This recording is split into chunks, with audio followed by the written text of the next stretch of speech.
So anything you do say is going to be recorded, just letting you know that.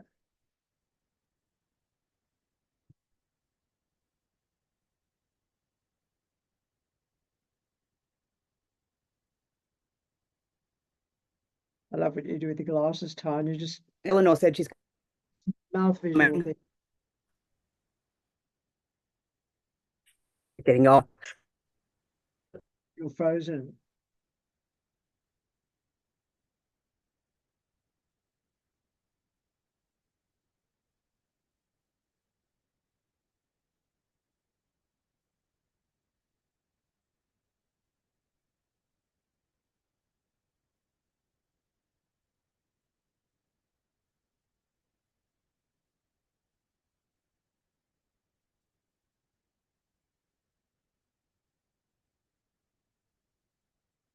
And then I've got any more cushions. Oh yeah.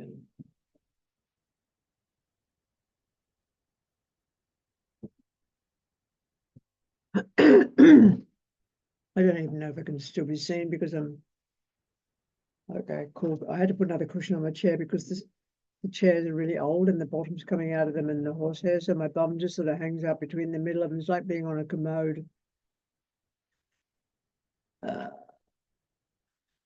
All right.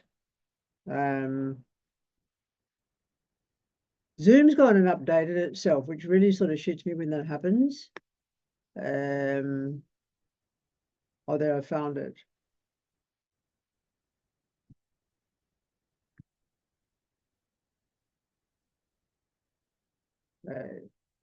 Another person coming in. Be close to it then. I don't know if we're going to see Lee tonight. He's been a bit discombobulated lately. Hi, Alice. Hi. Right. There's a couple more people maybe we'll wait for, and then we'll just go for it.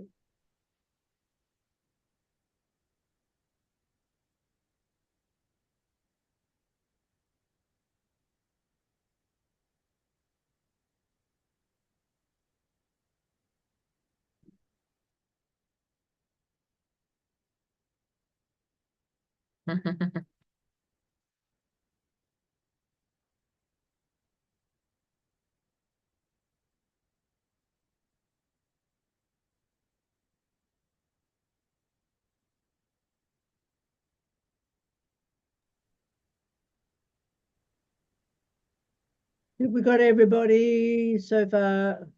Almost got Lee's image. Right. Oh, is it working? Hi, everybody. Lovely. All right, I'm so just getting set up. I'm sorry, I don't want to delay it. Please carry on. Sorry. you've got your cards there, or you're giving them all a good shuffle in the meantime while you're just waiting for me to get looking at them.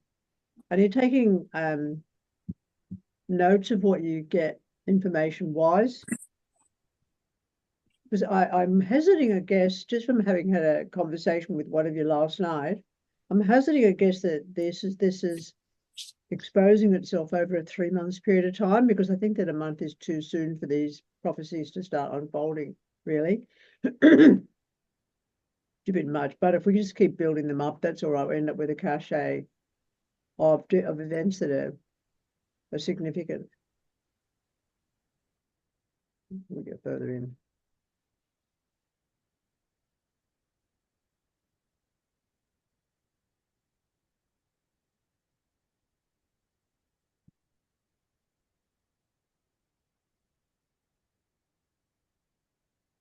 Eleanor, you're in the black.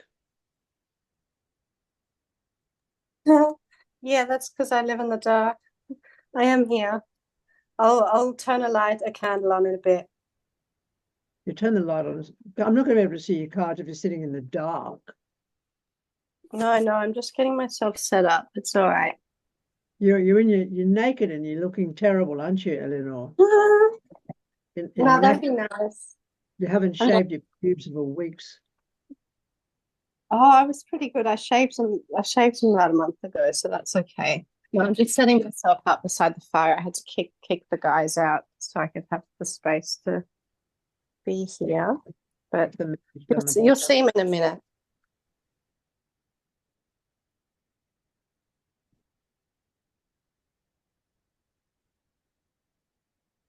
Okay.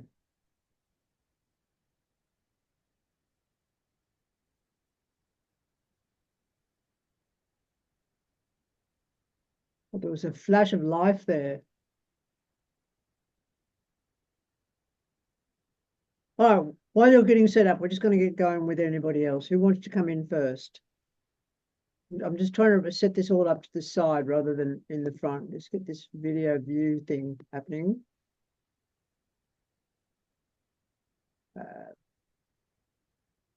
Immersive. What's immersive? No, we don't want that. I think I'd have this right Are we by doing now. 3 cards? We are. I've got the gallery. Don't want the gallery. Just one each person.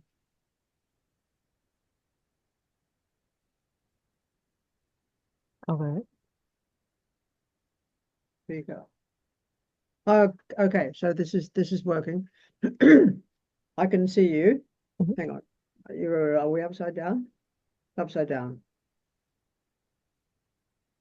Upside down. Oh, sorry. Okay, that's first one, 10 of Pentacles. Cool. Second one. Definitely. Oh, okay. Strength card. Yep. Third one. Oh, that's a physical discipline in a studio. That's obvious. So that's the first thing that's coming in for you, is that you're either going to be running the thing, participating in the thing. It's definitely going to be a group gathering because of that 10 of Pentacles, the way it falls there. But definitely a physical discipline is on the cards for you, Mira. That's first off. Easy. Yeah. I don't want to Thanks. take them to pieces, but it's worth keeping a note of that. All right. It's interesting also, basically, just as a aside, that other people aren't aware of, is that the 10 of Pentacles fell for you in the sphere of Uranus, which has got to do with technologies at some stage. So video, the physical discipline when it gets going. Okay. Yeah, thank you. Next person. The first lot of 3. Then we're going to actually play something else before we finish. Second one.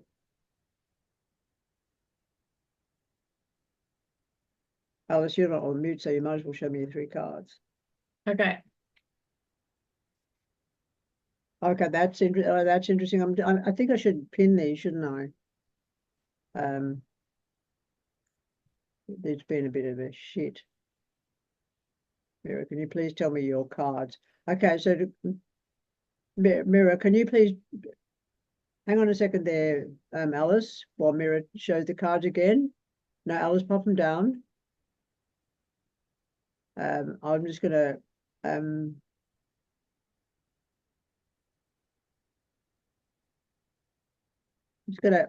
pin. Okay, I'm pinning Mira again while everybody takes a note of those 3 cards. That's a physical discipline in the studio. Can you please take note of that? And anybody wants me to take them to pieces tonight, I'm not going to do that. I'll do that with your 10 cards at the end that you're to study, but I don't want to do it with each 3. Just want to tell you what they mean and have you look at them enough to work it out. Cool, got that one. Thank you. Unpin. Move pin. All right. Alice, come on in. Where is Alice gone? I'm going to pin you. Hang on a second. This is really annoying. What can't I find? Why can't I find the fucking pin? Found it a second ago. Oh, it's because I can't see Alice's photograph image. Alice, okay, got it. That's almost creepy, Alice, because it says there's a Libran man behind you. Oh, okay. That's, yeah, I know who that would be, probably. Yeah. Why did it My feel step- creepy? Is he a stalker? Oh, behind me. Well, my stepdad's Slytherin. I don't know. I could have, I've had, yeah, I've had some stalky type people around lately, Definitely a Libran man not saying anything. not saying anything. Yeah, being silent or being behind you. Oh, Doesn't say he's got your back covered at all. Just oh, says okay. this is the Libran man of behind you. Oh, We're not saying anything. Now I'm harking back. You weren't here, but several people were here for the first one that we did. I'm curious to have a little look at something in the meantime. Just entertain yourselves for a second while I go online. What cards did you have, Alice?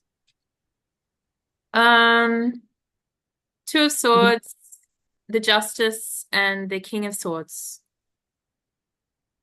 That should be pinned. It's pinned in front of you there, Lee. Just hold them up again, Alice. You mean in the chat? You're pinning them in the chat. What the fuck am I doing in chat? So I'm getting out of chat. I don't want chat. Could I ask for a simpler way? When the person gets the cards, could they write in the comments what they've got? And then we don't need to mess around getting confused by the pins. No, I want you to see them. Okay. That's the deal. Don't worry about what. I mean, keep your opinions to yourself until you've done this for 45 years. That's me being a smart ass. But I'm going to pin each person. So the person should be in front of you pinned. Can you see Alice or not? No, I can't see. Okay, why can't we see you, Alice? Picking up whoever's talking, and then they shine. So I have to talk. Hang on. Laura, it might be that at the top of your screen there's something called view, and you have to click follow your view, which would mean that all of our cameras will follow the view that you have. Okay, still, I've got a pin on Alice. That's the thing.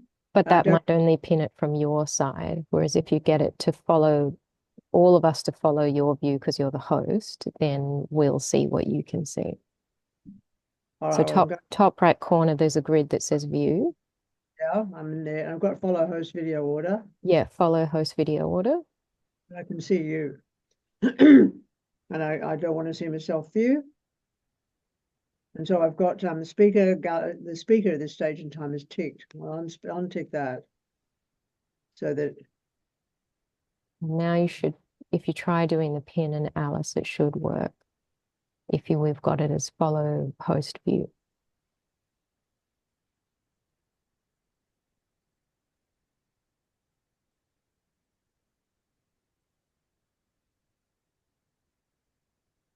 Alice is pinned.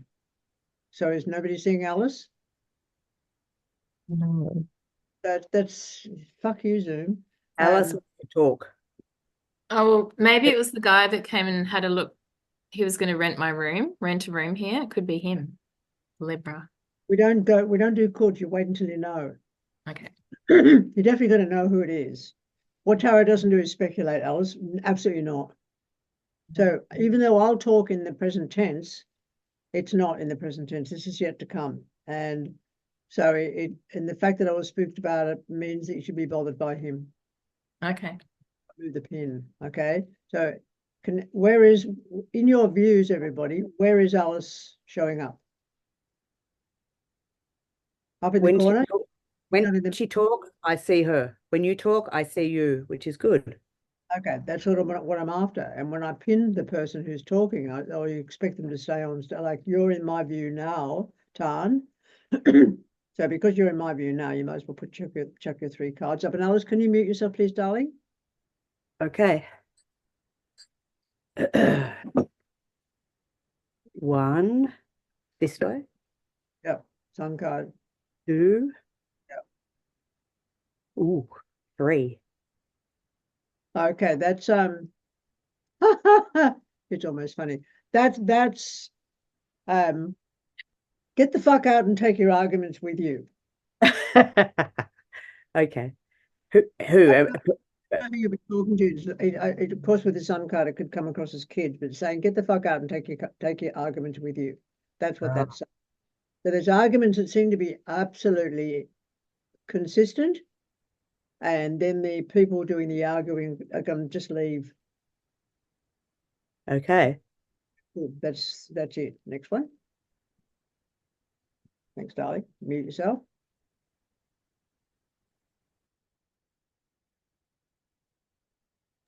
I can go. I've got I'll try and hold it up in the right way. I've got the Knight of Swords. First off, yeah. I've got the Ace of Pentacles, and then I've got the 8 of Swords. Okay, you're chasing after money. That's not going to happen. Not going to win the lottery.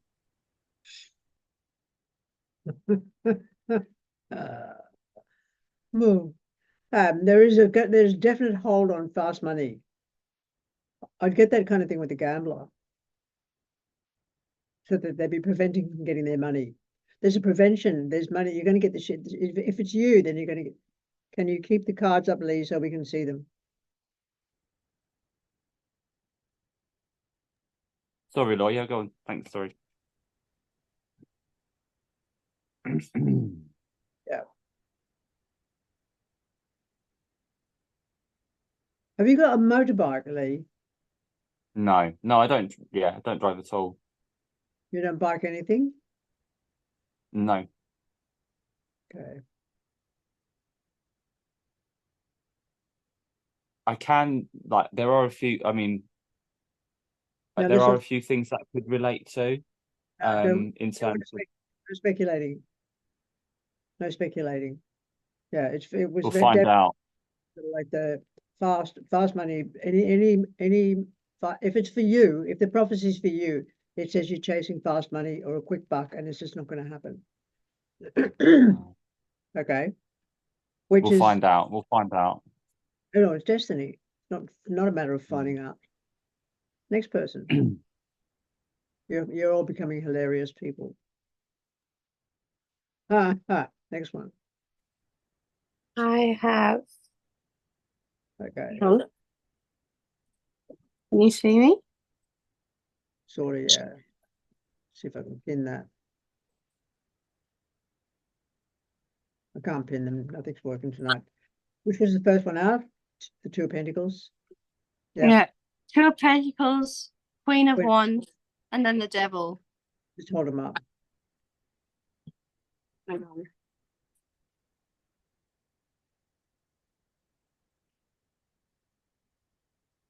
Okay, that's a No. person. She's Let either me- got breast or ovarian cancer. Oh, that's interesting. Yeah. Who? Queen of Wands. That's Aries, Leo, or Aries woman. She's either got breast or ovarian cancer. Next person.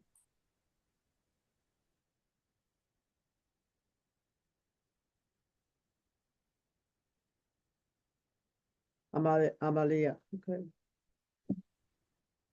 Can you, yeah, you call me. Eleanor, you can make a note of that, please. Awesome. Yeah. Yeah, five of wands. Knight of wands. Okay, you're going to a bit of a sexpo there. Okay. There's definitely a lot of mess around it's one of those things that it could be one of two things, but the feeling very definitely is traveling with a partner to a band. It's not a sexpo, I'm only kidding. It's traveling with a partner to a band. The band is the Five of Wands. And there is definitely sex involved in the whole journeying though. So it could be where everybody starts to, when people gather together at a pub or a bar or a music event, and they're looking around and they're checking out the talent and trying to see who's who and who they can pick up or whatever. It's going to end up in a good fuck for somebody. Next one.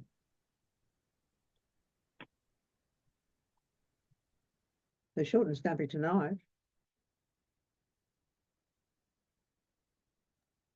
Okay, I'll go. Jared, Harriet.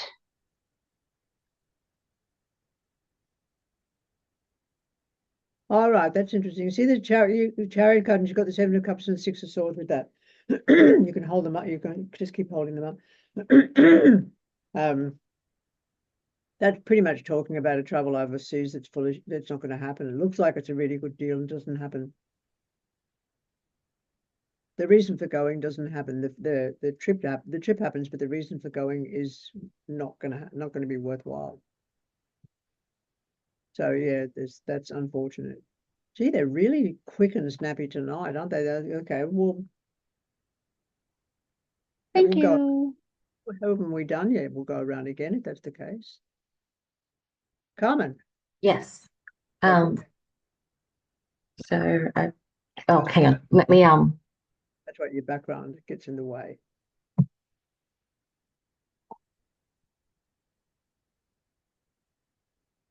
all right, That's better.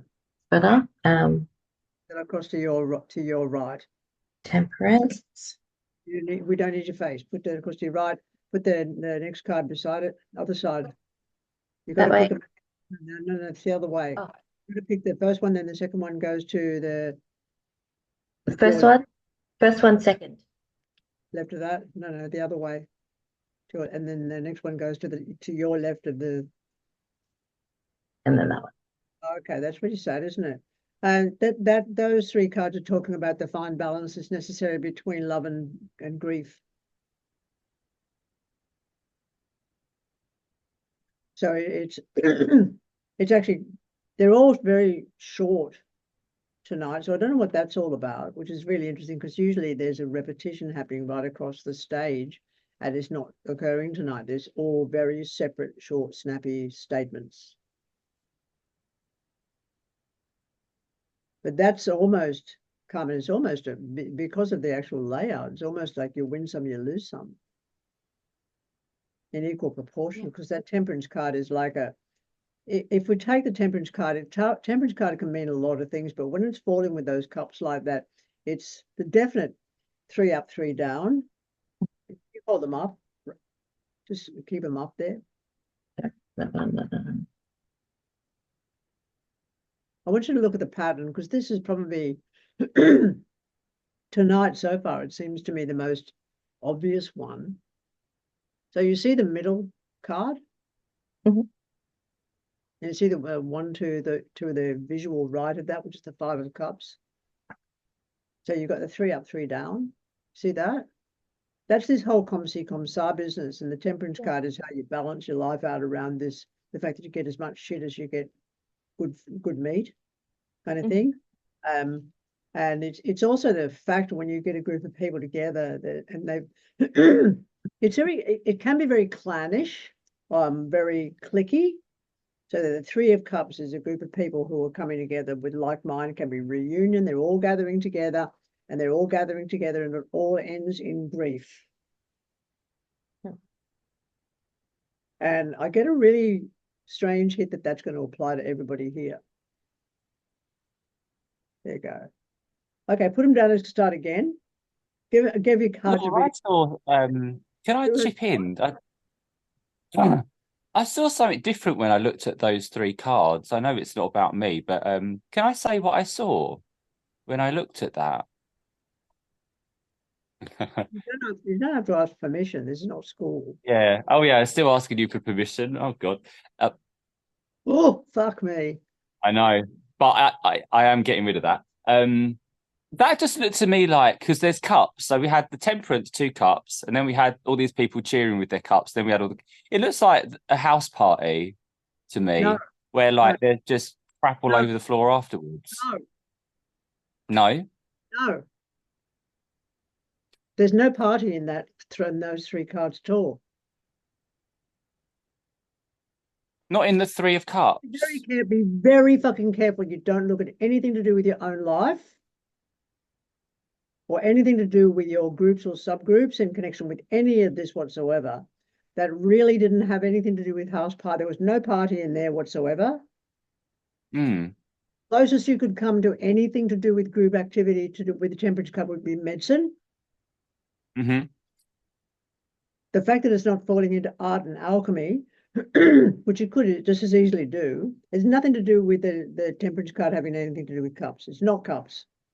It's not cups. It's one of the way showers. You really between the way showers and the journey cards. That's such a big deal. Yeah. Got that, darling? Okay. Has everybody got that Yeah. understanding? Big deal between the way shower cards and the journey card. Don't start falling back onto thinking in them as major and minor arcana, or I'll fucking shut my computer screen. I just want to know, like, when we go for the next round of 3, do I put those ones back in?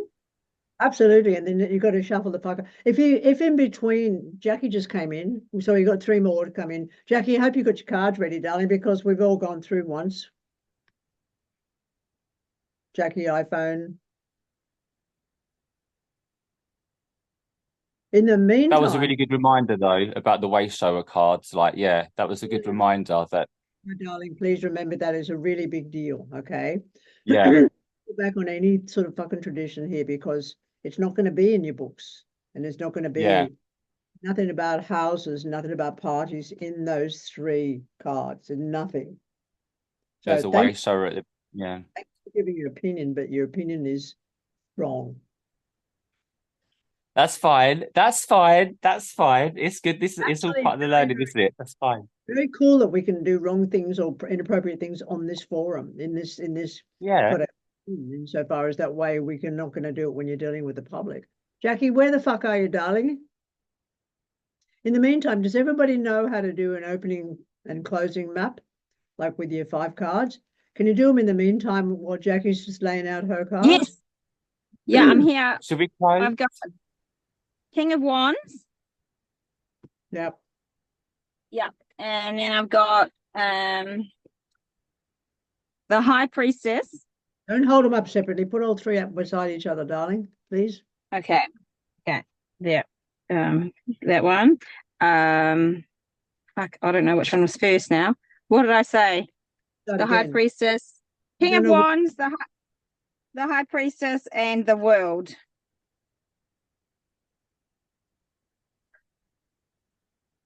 It sort of doesn't tell me anything.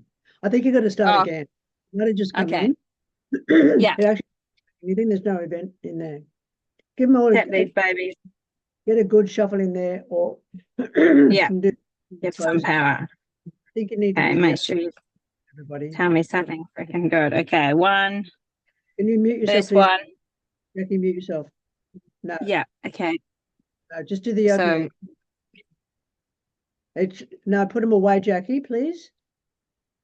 Give them a really good shuffle because it's 27 past 7 and we've gone through everybody so far. We're just going to come on in the next lot. okay. That's okay. Mute yourself, please, Jackie. Yeah.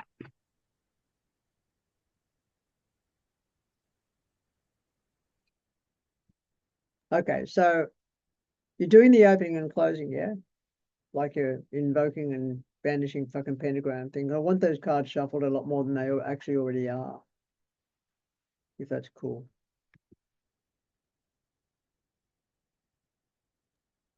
I've got a question. Is now a good time to ask a question, a tarot question? So what I'm wondering is maybe who or what is tarot, and more importantly, why does it want us to know this information? Why are we being shown this? How long is a piece of string?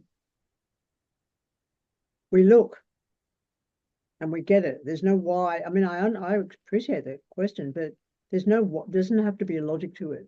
Mhm. The logic, I think, if anything logical comes into it, is when the events are significant and they actually occur, and then we reassess the pieces on the board of the chess pieces of our lives and look at how we want to respond to these situations. And it's very interesting. Now, it's very good, actually a very productive question, because some things can seem like they're very small, and yet the timing of the event is impactful rather than the event itself. So that event can seem almost all of your events tonight that just turned up in the first 3 just seem quite simple and innocuous. But you see, that other point that tarot will make is that everything's not huge. Some days you just get up and you go to work and you come home and you go to bed. And yes, I've had clients that I've read for them and I've looked at their cards and going, nothing's really going to happen. And those people quite often have said, oh, thank fuck for that. As if they don't want their lives to necessarily change. And sometimes really simple things like your 3, they're really simple, but they can be, they're simple in the saying. But then the manifestation of the simplicity, there's always a lot of decisions to be made, a lot of points of view to take into account, how a process. I mean, if I had those 3 cards that you had earlier about setting up a studio, a health studio, I'd be looking at where, how my involvement was going to happen, who I was going to go into partnership with, whether I had profit and loss statements to be organized, what kind of environment, what I was going to charge the people to sort of like work their bodies. And so many factors are in those three, in that one statement, that if it ends up being, for example, your studio or somebody else's studio here, they need to take all those things into account, and whether they're going to want to do it 6 months after they started. Because a lot of people go, oh, it fucked up after 6 months, my relationship. You said I was going to have a partnership and it didn't last. And I go, yeah, I never said it was going to last. I mean, what lasts? There's this sense of, or this understanding that there's a permanency to any event that is going to occur in our lives, and they're not permanent. Everything is so transient that it's really important to say it rather than try to find something deep. Not everything is deep, yeah. Cool. Good, very, very productive question. Thank you. Where are we up to? The next three cards. I think it's me again if we're starting with 3 cards. Might as well, if you're there, you're right there. You might as well. Yep. Okay, next. Emperor. Queen of Swords. And the Moon. Okay, well, that's just somebody who's obviously, we've got the appearance of an air sign woman, Aquarius, Gemini, Libra in this particular instance. And what tarot is saying is she's an authority, but she's wrong. She comes across as an authority, but she's wrong. Can you see that? Have a look at them yourself. Turn them around, have a look, and then put them back to the, for lack of a better word, audience. Because one of the meanings of the moon card is self-deception or deception. And it's a real, and that raises up. Can everybody see those 3 cards? That raises up a discussion piece, which I'd like to cover. I actually haven't had time to even cut up the last session we did together. I do apologize for that. But the example of this is the Emperor card. Of course, I could take these all to pieces and chew them around and go whatever. But the Emperor card is your sense of authority. It's very much associated with, it's a very Saturnian factor. It's very patrilineal. It can have to do on the tree of life or the Stargate map. It's got to do with authority bodies, institutions like governments or educational bodies or medical authorities, so-called. In this instance, the moon can symbolize or represent the mind or mental health or mental whatever. But if you put them together, that's not what they say. If you put them together as somebody who's coming across as an authority, but is deceptive.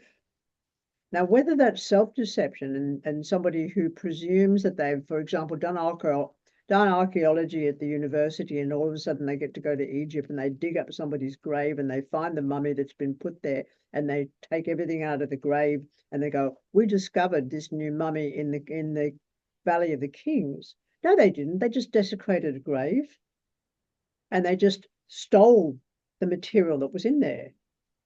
And just because they've got the so-called credentials of authority behind them doesn't mean that they're appropriate. And we can get this in any instance whereby you could, if I was sitting in the middle there and the Emperor card was behind me like that, was at my back, and the moon card was sitting there beside me, I'd be lying to all of you. And I'd be pulling on my authority to lie to all of you. That's what this fucking woman's doing. And you get that, for example, when a really good example for that is if you wanted to go for a massage and the person concerned that you get, it's got a good reputation as a masseuse, but then you find out at home they're bullying their kids, they're getting drunk every night, they're a real stoner, they don't know how to fix a kitchen tap, and then you think to yourself, why did I let that person touch my body? Because of the effect of empathy and what happens when somebody's within your sort of like sphere of influence. So it is almost a warning. And I think a very good warning comes through, even though it's not the Queen of Swords. That can be anybody in any of your lives who is claiming an authority that is based on a delusion And at the end, that's who they are. I don't like them. Yeah. And you won't like them. And if you didn't recognize the delusion, it wouldn't turn up. So that Queen of Swords is pretty much full of it. And it could also be almost the Janus reverse by saying that this person is claiming the authority of mental illness. And a lot of people do that nowadays. It's the new catchphrase. It's the new thing. Everybody's claiming trauma, aren't they? Everybody's fucking neurodivergent, aren't they? Everybody's got ADHD, haven't they? Everybody's got a mental illness. It's almost like the new black.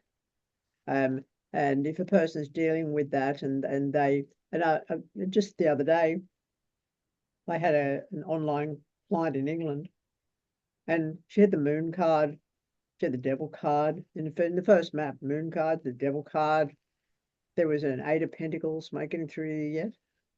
There was an 8 of Pentacles there. There was an Ace of Swords there. There was a 10 of Pentacles happening. And the person's a psychologist, because they work, 8 of Pentacles. And the actual property where they're working at, or the building that they're working out of, is being razed to the ground, and they're going to have to move all their stuff somewhere else. It was like blah, blah, blah. It was so simple. So that's what you've got there, unfortunately. Okay. If there was more cards around that, we'd be able to work out whether or not that person was fooling for a reason, whether they were deceiving for a reason. And people will deceive for a reason, to protect themselves, protect their children, protect their families, protect their way of life, protect their culture. But because they've got the emperor at their back, it's like it could also be the fact that their father's not their father. So it can also be somebody who is been trafficked as an infant, or as a child, or gone through the process of what turned adoption, or they find out through DNA that their father, the man who raised them, is not their father. So there's also that deception in there. Yeah, so I'll stick with those two, with that interesting one. Thank you. Okay, next person.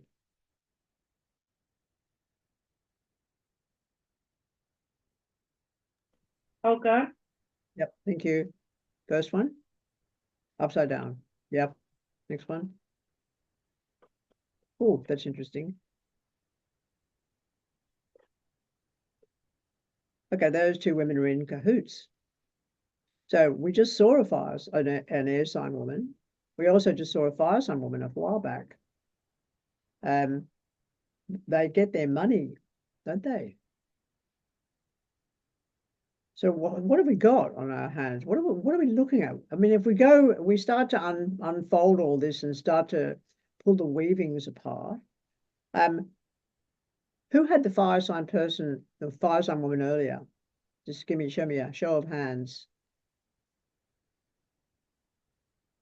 The cards, you can't see them, Tan? No? Okay, the Queen of Wands, Queen of Swords, Six of Pentacles. I don't know why you can't see them, but who had the Queen of Wands earlier? Eleanor. Did? Who had the Queen of Swords earlier? Mira did? No, I had the Queen of Swords, and someone else had the Queen of Wands. Okay, so I want to know who had the Queen of Wands first. Somebody did. I Pretty thought sure that you was did, you, Eleanor. Mira. No, I'm still holding it here. I had the Queen of Swords. Oh, and sorry, I yours just was went the back and looked. Aries. Yes, you're Yeah. right. I'm sorry. Yeah, I did have the Queen of Wands. Yeah. Okay, be careful. So you had the Queen of Wands. What was the significance of those three in the map? Eleanor, you're on. What was the When I significance? had that breast cancer, ovarian cancer. Okay, and what was Fire the air sign woman, the Queen of Swords? The one that was delusional about her authority. Wow, isn't that interesting? And then we got the two together, and they were sort of getting paid to work together in some way. So I don't know whether there's a connection, but I'll wait to see the next person in here. It's quite interesting because when we look at the pharmaceutical industry, we do have doctors in the pockets of big pharma. And I remember seeing that that documentary called Dope Sick. Anybody else see that?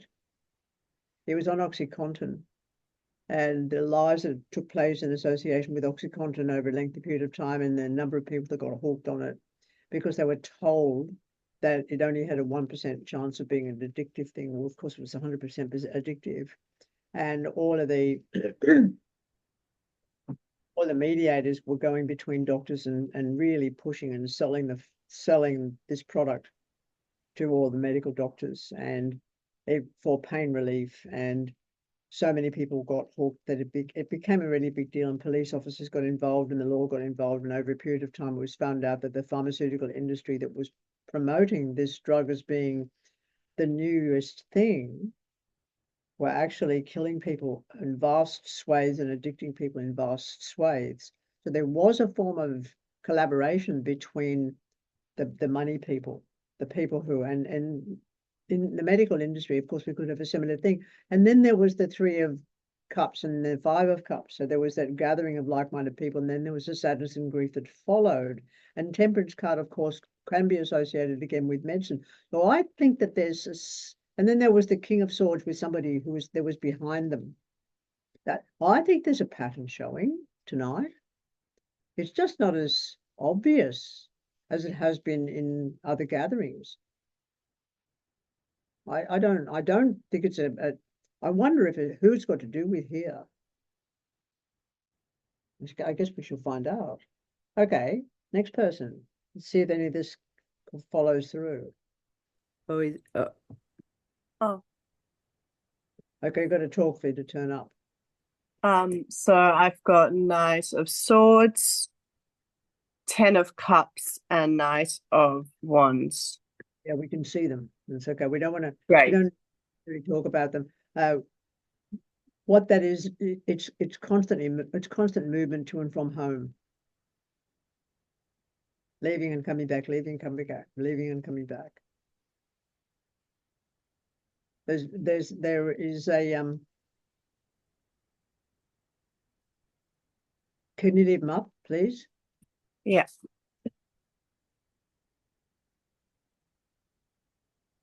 Because as you know, the Knight of Swords is the only other thing I think that it would bother me. I think we need more cards on this, actually, to be quite honest, because that could also be speed happening around home and then movement out from there. And that could also it could include the drug. If I had more cards, I don't know whether it was methamphetamine or not. Yeah, being cooked at home and then transferred across, because otherwise, because the Knight's a movement, and Jenna is almost making that oxymoronic. You get me? Mm. It doesn't make sense unless you look at it away from the idea of just movement. Yeah, unless somebody's got both a motorbike and a car at home, which doesn't make any sense, and it's not news, is it? Okay, take note. Next thing. I'll mention something else a bit later on, but I won't right now. Just who's next? Is it me now? Yeah, thanks, Tom. Yeah. King of Wands again. 2. Another dude. One more. Long way round, but that's okay. When you're putting them up like that, can you remember that the person who's looking is reading from left to right? That the King of Wands was first, the King of Cups was second, and then the 3 of Wands was the third one out. I was just talking about 2 men at a distance. So if anybody's game enough to write all this out as a sentence. I can't see the last one, Tan. Sorry. 3 of Wands. Thanks. All that says is 2 men at a distance. 2 men at a distance. Yeah. Wow. Okay. Laura, I always get stuck on the 3 of Wands. So the meaning of the 3 of Wands is distance. It's at a distance. Thank you. Okay, next person.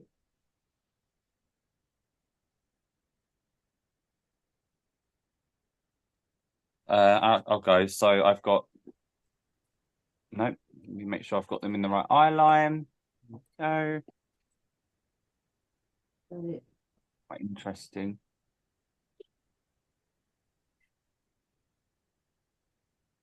Seven of Cups, Queen of Pentacles, Sixth of it's not Swords. That's the Queen of Pentacles, sign person, Taurus, Capricorn, or Virgo. They've got travel across water, but there's a lot that's not seen that's going to have to do with that trip.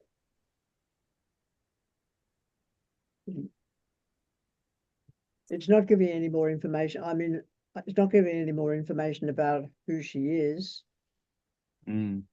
Lee, could you just move them back a bit, please, love? Yeah, sorry, yeah, probably cuts the sides out, doesn't it? There you go. Thanks. I'm getting you all big time in the middle. If nobody else is, I can't work out why.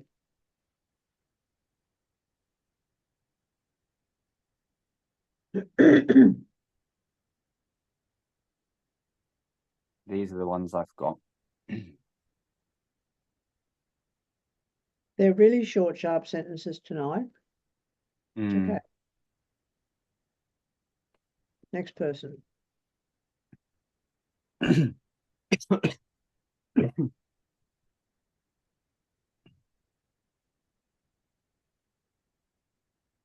Jackie, can you come in, lovely, because you didn't get in before? Oh, okay. Can you hear me? I'm driving, but I don't like to miss out. I had to come to Hamilton to play hockey. Let me see. 1, 2, 3. Okay. Can you see those? No, there's no light in front of them. Okay. Yes, Whatever you do, can't see. we can't see them. You need to be safe. Okay. But you need Yeah, to put, I'll just listen in. If you don't mind, I'll just listen in. you just hang I'll about. just listen. Yeah. Yeah. Cool. Next person then. I'll go. You. I've got, Your blurred background is getting in the way. yeah, hang on, let me. Okay. Tower, Right. Engendering death. pardon? An infection engendering death, or a crisis, but it's not like a mudslide in Thailand, not like a flood in Peru. This is personal. So it's somebody who has a major crisis and it ends in death. Good-o. That's all it says. Have a Yeah, look. You see the Three of Pentacles is when it gets discussed, and that's if you have a major infection or whatever. And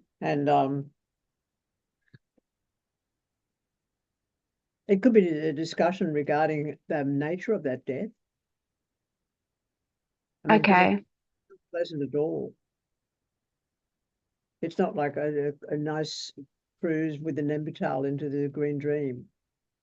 Yeah, It's like the tower in this instance could be a massive seizure, could be a massive infection. It's a big deal. It's a big physiological deal. So therefore, with the Three of Pentacles, the discussion is there's your prognosis. Somebody's saying, "Oh, well, it's going to kill you." Yeah. So it doesn't say who that's for. Oops.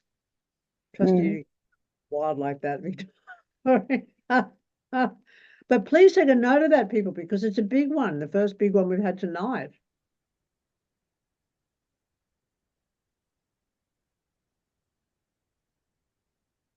Everybody got it? fuck. All right. Put them together and don't panic. Don't panic. It's not you. I think I was getting fucking divorced last month, so now I'm dead. No, it's not you. This is the point. Oh, yeah, good. There's a lot of interesting stuff tonight about medical procedures, medical stuff. People behind the scenes, people getting together, making sure they're getting money for a situation. It's really interesting. One would consider that would be something, the equivalent of a black plague if it was for a general population, there'd be no way of stopping it. Do you get me? Mm. Pretty big. Okay, so next person. Just keep a note of them. I think it's my turn. Thank you. Okay, so Number first one out, 10 of wands. 4 of wands, okay.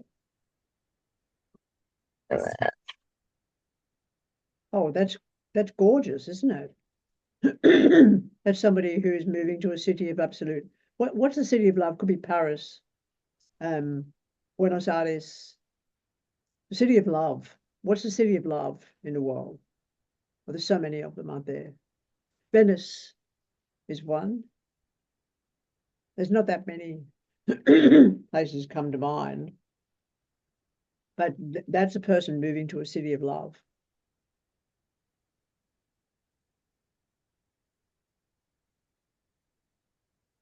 Definitely.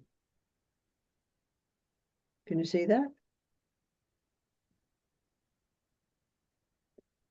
Well, it could be for love, of, for, in, by, because of.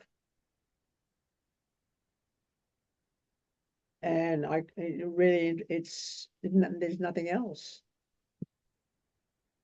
but it's Doesn't it- definitely movement, like traveling to like Definite yeah. move.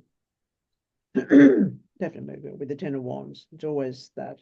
10 of wands can be responsibility, but there's no cards indicating that it's a responsibility for a project. There's no cards indicating that it's got to do with the weight training. There's no cards indicating what else the 10 of wands could be. It's just talking about moving to the city of love. Yeah. Okay. Next person.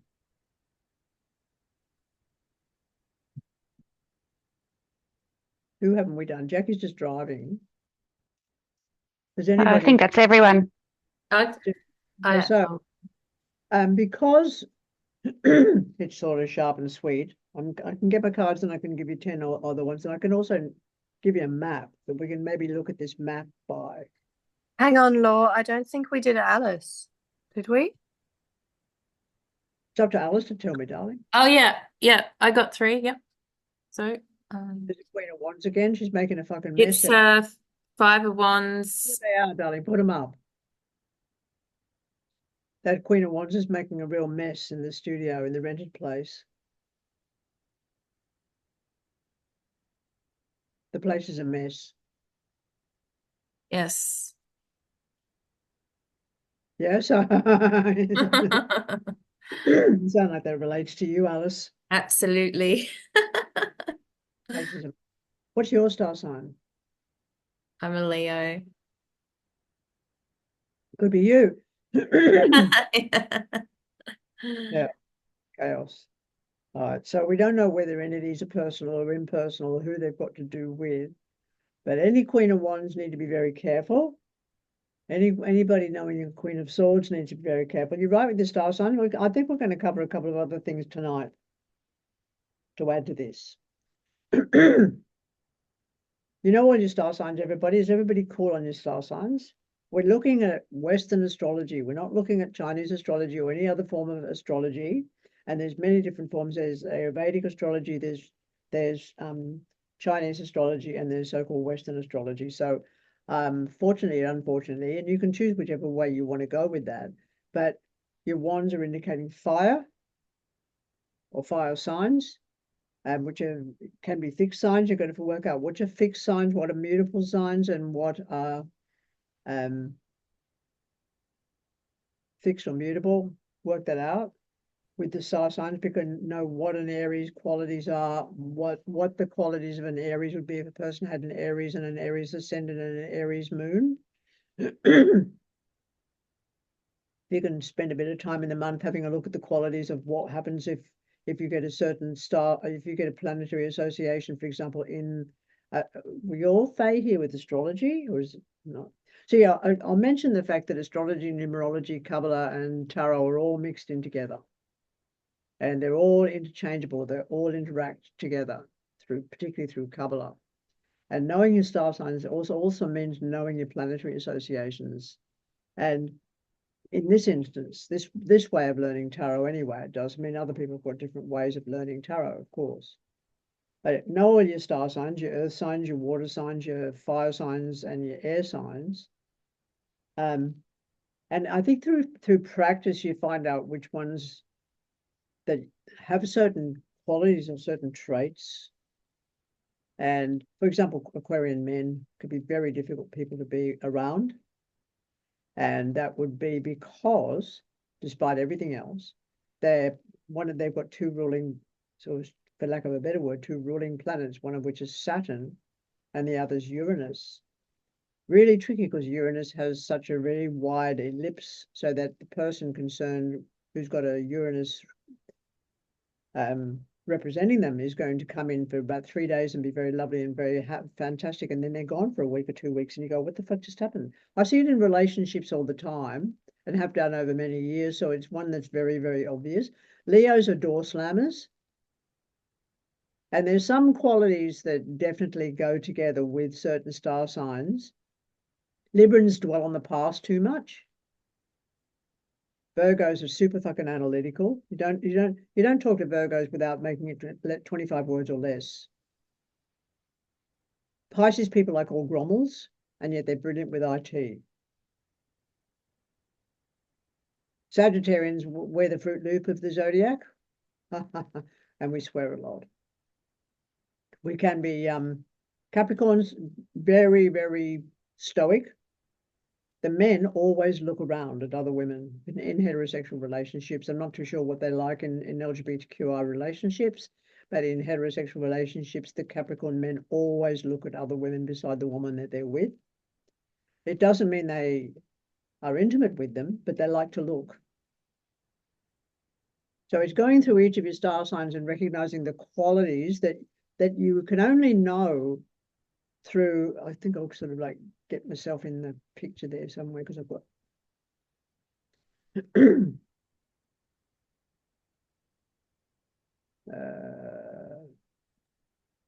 Laura, what about Geminis? I'll get to that. Hang on a second. I'm just trying to about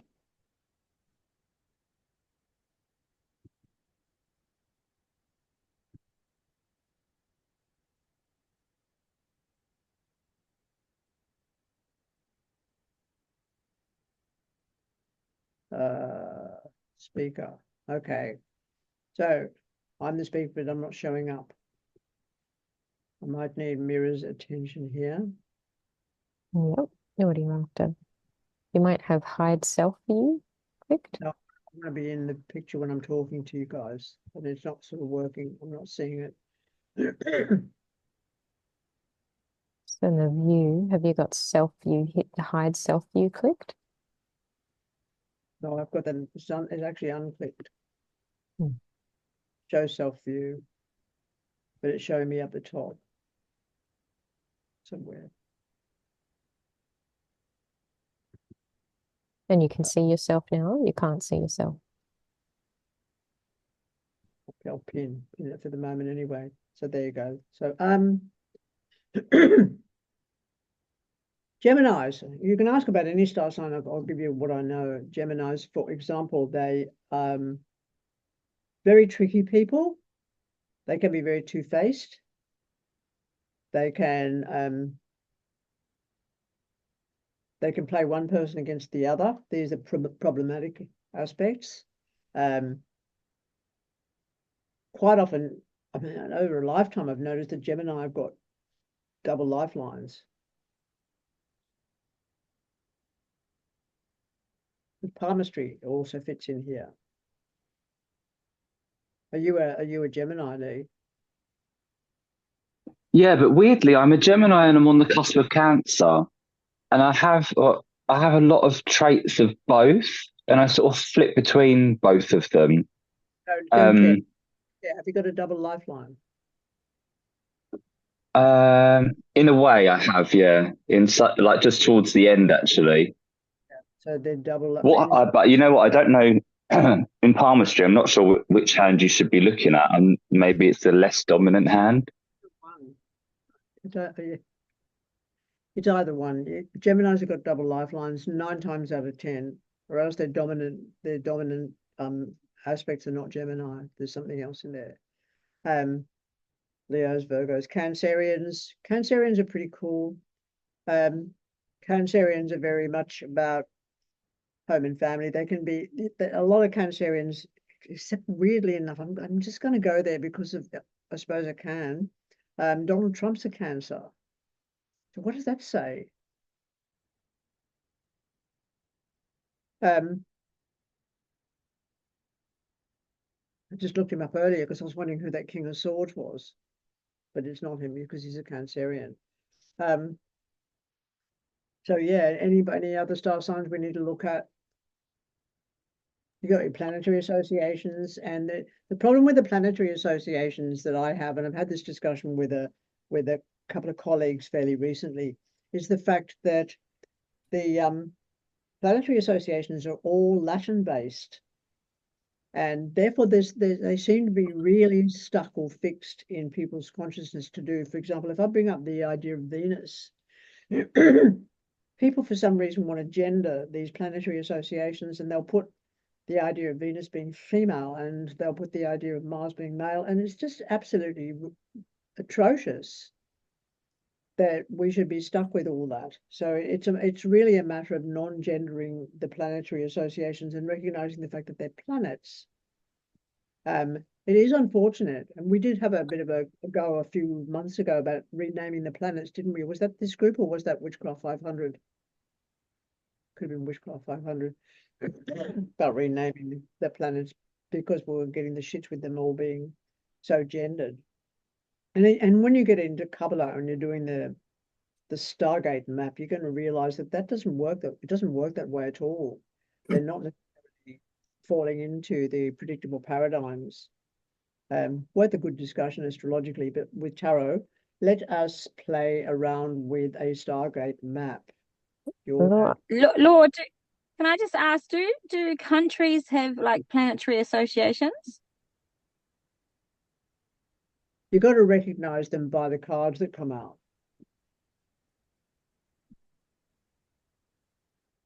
No, that astrologers would do that. I don't do that.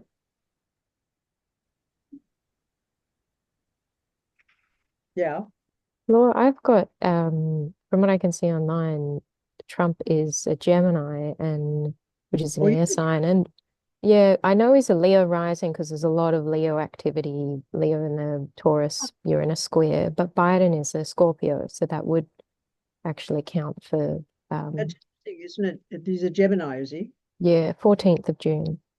14th of June, he absolutely is. Thank you for that. That's really interesting because he just tried to con the world with a fake assassination attempt, and it was just rubbish. It was a PR stunt. Didn't anybody notice that? Did anybody watch the news tonight and get the hit that all over the news there's this assassination attempt on Trump? That he got shot in the ear? Yeah, I think so. I think someone died. The wrong person died. Well, that's not a very nice thing to say, but you know what I mean. That's not the wrong person. That's just collateral damage. It's really irrelevant. What's fascinating, I suppose, is watching it and watching the actual footage. Does anybody know about weapons here? Do you know that if you were shot in the ear, you would be catapulted across the fucking room? The actual impact would catapult you. You would drop. You would at least make your hair go funny. It would absolutely catapult you. But what actually happened is the person concerned in the video turned to face the cameras. There was a shot went out. The person concerned went to his ear like that, brought his hand out in front of them, and then sort of as if to say, I've just been shot. And also the area where the so-called shooter was a flat surface just behind where the cameras were. And I would have thought if there was a good security around the area, then the person concerned would have been very safe from a high point. A vantage point is where your snipers go, isn't it? I mean, the logistics of the entire thing, the crowd behind him didn't duck. They sort of moved down a little bit. But then there was a little bit of blood trickled down his face, and it was enough for him to go, hey, look at this, and put a fist in the air and yell out, fight, fight, fight, which is what he did do.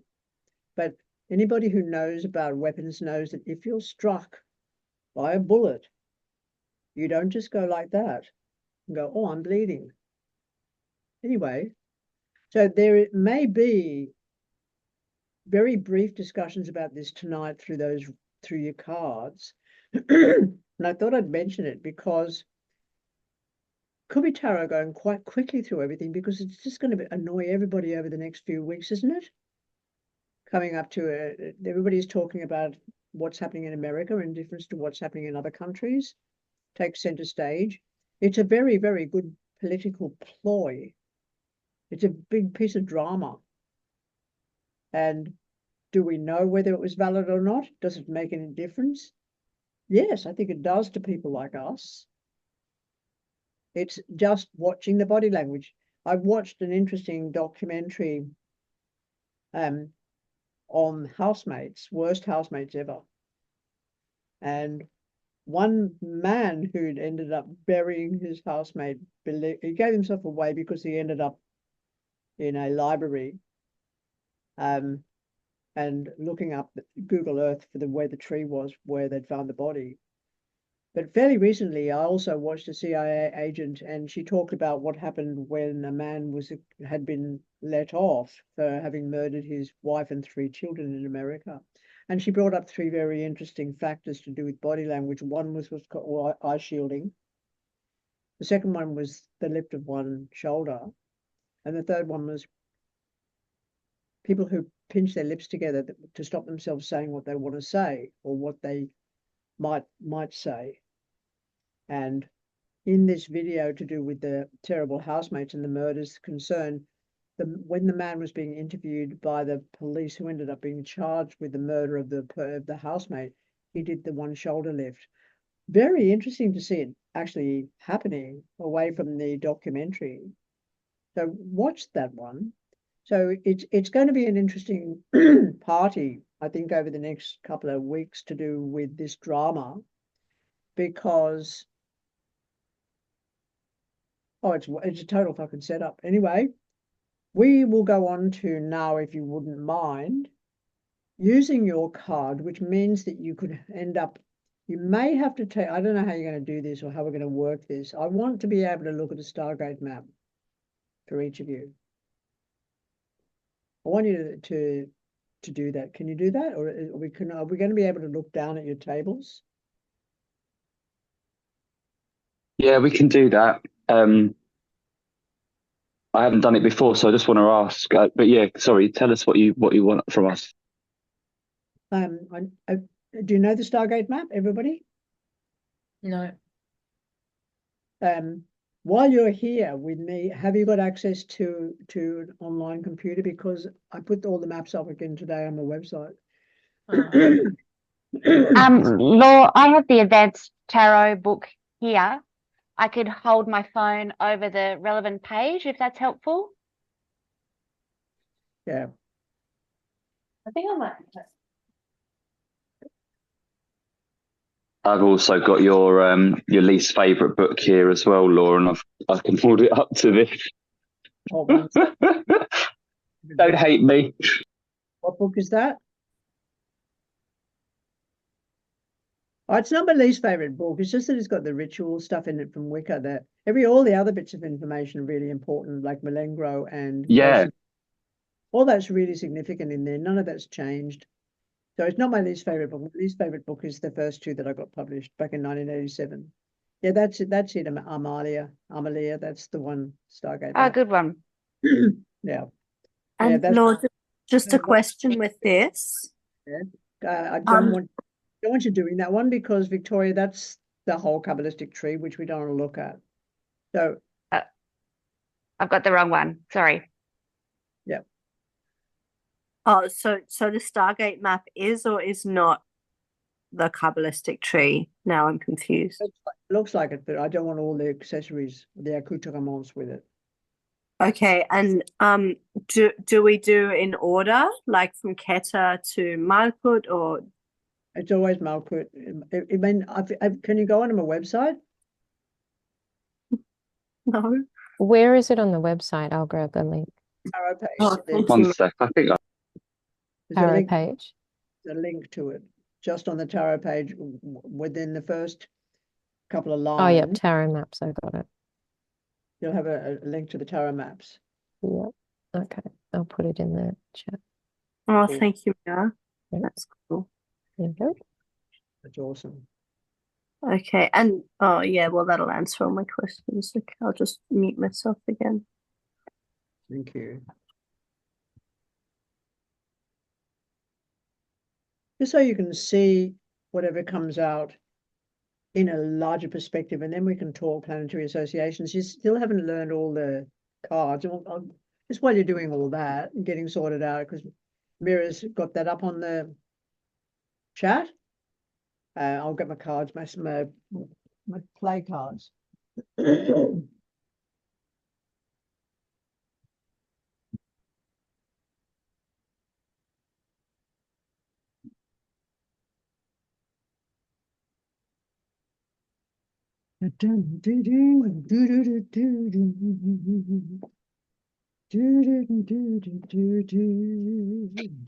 can I just check? So just so I've just done the sort of what do we call it? Pentagram opening for my cards, and then I've shuffled them all for myself. Yeah, you're not shuffling, you're shuffling them all. Okay, that's all cool. Then once you've done that, we need to talk about the shuffle for a minute. You know that theory, this is all hypothesis and theories, isn't it? You know the theory of the Big Bang? Let's talk that Yes. through. Okay, the theory or the hypothesis of the Big Bang, which of course is very stupid.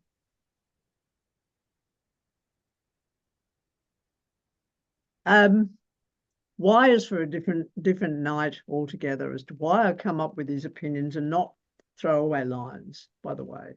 I've thought about this and thought about this for 60 odd years.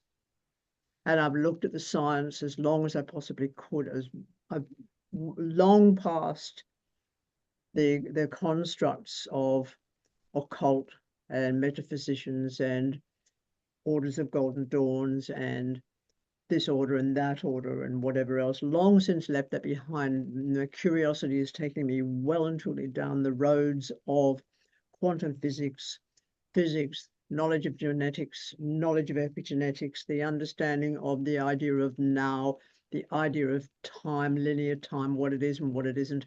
I had a discussion when I was doing tarot theory and practice with Bradley Dowden. He's a professor at Sacramento University.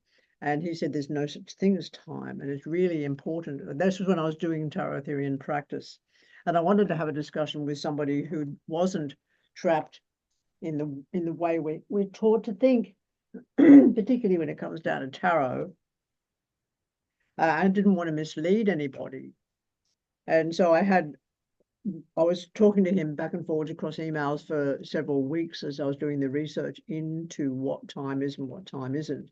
And of course, what time is an ever unfolding now. And it's very important to your learning that you think in terms of an ecosystem rather than a linear time with humans, one behind the other. Because what we get so brainwashed with the idea of that we're going from a primitive state to a more advanced state. And I think this is very important to recognize the fact that this just doesn't happen, that in its own way. Tarot has assured me that nothing like that. Destiny is nothing like that. So that what happens is there's an unfolding, and a lot of science is guesswork. And a lot of the people that I know who are involved in science will agree with me that it's guesswork. In fact, it's people that are in the sciences that have told me that it's guesswork. Very interesting guesswork. But some of the more interesting guesswork is when we get into genetics and when we get into epigenetics and genealogy and stuff like that, and to understand those things. But what Bradley said was what we have is eons. So we'll have an age, the age of white dwarfs, geological ages, the ages of dead stars, for example, and what these ages actually represent more so we may be said to be in the age of the Anthropocene at the moment, but again, that's just again guesswork. So time is ever present. Everything that you or anybody that you talk to or talk with or about, anybody not in your presence right now is in your imagination. They're a snapshot. You don't know if they're alive or dead. You don't know anything outside of the environment that you're in now. It could all be guesswork. You could also have been implanted with ideas in the night, in the pod that you're in, and woken up with a series of memories that you think are you, and actually you were somebody else yesterday. And we think we all know each other, but it's not necessarily true. There's a lot in the imaginations of creatives. I think of David Lynch. I think of a lot of interesting authors, the Wachowskis. Wachowskis really got on the bandwagon very, very well with a couple of their series fairly recently, to do with the linking of people as a biosphere. That happened. It wasn't the OA. That was another one that was also really interesting, though. Did anybody see the OA? Also very interesting. That is the best piece of TV that has ever existed, I think. I'm obsessed. I think I've watched it through 8 times. I can't get enough. There's another one by the Wachowskis. I'm not sure. I can't remember what it is at the moment because my head's too full of tarot. But the Wachowskis did a series also whereby people were hooking into other people, and one of you is going to come up with it. I know you. Sensate? Other people and having sex with people on the other side of the world that they didn't even know, and then realizing that they were crossing over and somehow they were a collective organism, and that they could end up influencing or being in the presence of other people by entering into their bodies. And it's these concepts they don't come from nowhere. So that one of the things I think that the woman who pretended to be my grandmother told me, and she introduced me to cards and tea leaves when I was 11, so there was a really good reason for being with those people, I guess. But she said, if you imagine it, it exists somewhere. That was it. If you can imagine it, it exists somewhere. And because I'd lived with her, she used to run the Red Brown Hotel in King's Cross, and then she moved into the house when I was 11 after Jan got rid of the husband person. And she had her clients come in the back door, and I had no idea how many clients she had until she had a body death. And what was interesting about the body death, I suppose, is that she predicted it the week before. She told me, using tea leaves, of all things, she said, oh, Jan's going to fall to pieces between now and next Wednesday, and I love violets. Can you remember that? And I was, oh, okay. And I went out, and I came home. I was 16 or 17. Came back to the house on the Saturday night, and she'd had a massive stroke. And I'd gone into Jan, and I'd said to her, there's something wrong with Nan. It looks like she's looking really weird. And Jan said, she always looks like that. And so she went back to sleep, and I couldn't sleep. And the next day, I made sure I put her cigarette out, because the old woman used to sleep with the cigarette on every night, and then she'd take tablets to go to sleep. But this wasn't like that. But anyway, she'd had a massive cerebral hemorrhage, and the following day she was taken to hospital, and she was dead the same evening. But what was interesting about that, and it had come through the tea leaves as well, and so I think any form of divination will work as long as we have the practice of it long enough.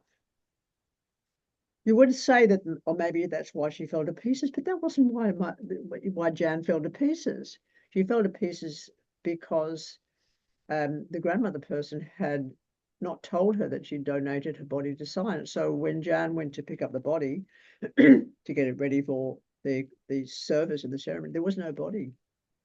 And that was the shock, I guess. So they actually burned an empty coffin on the Tuesday because everything got set up. And I took violets along to the coffin. So these predictions, I guess she could give you names, dates, places, and times, which very often with tarot I can do that as well, but it can be misleading, misunderstood from the point of view of both the reader or the seer or the imbash, and also the client, because the misunderstanding, for example, if I can take a very clear indication, there was, and I think I might have mentioned this before, but I'll do it again. There was someone had asked me where they were going to move to. And I mean, tarot will give you fucking streets and everything.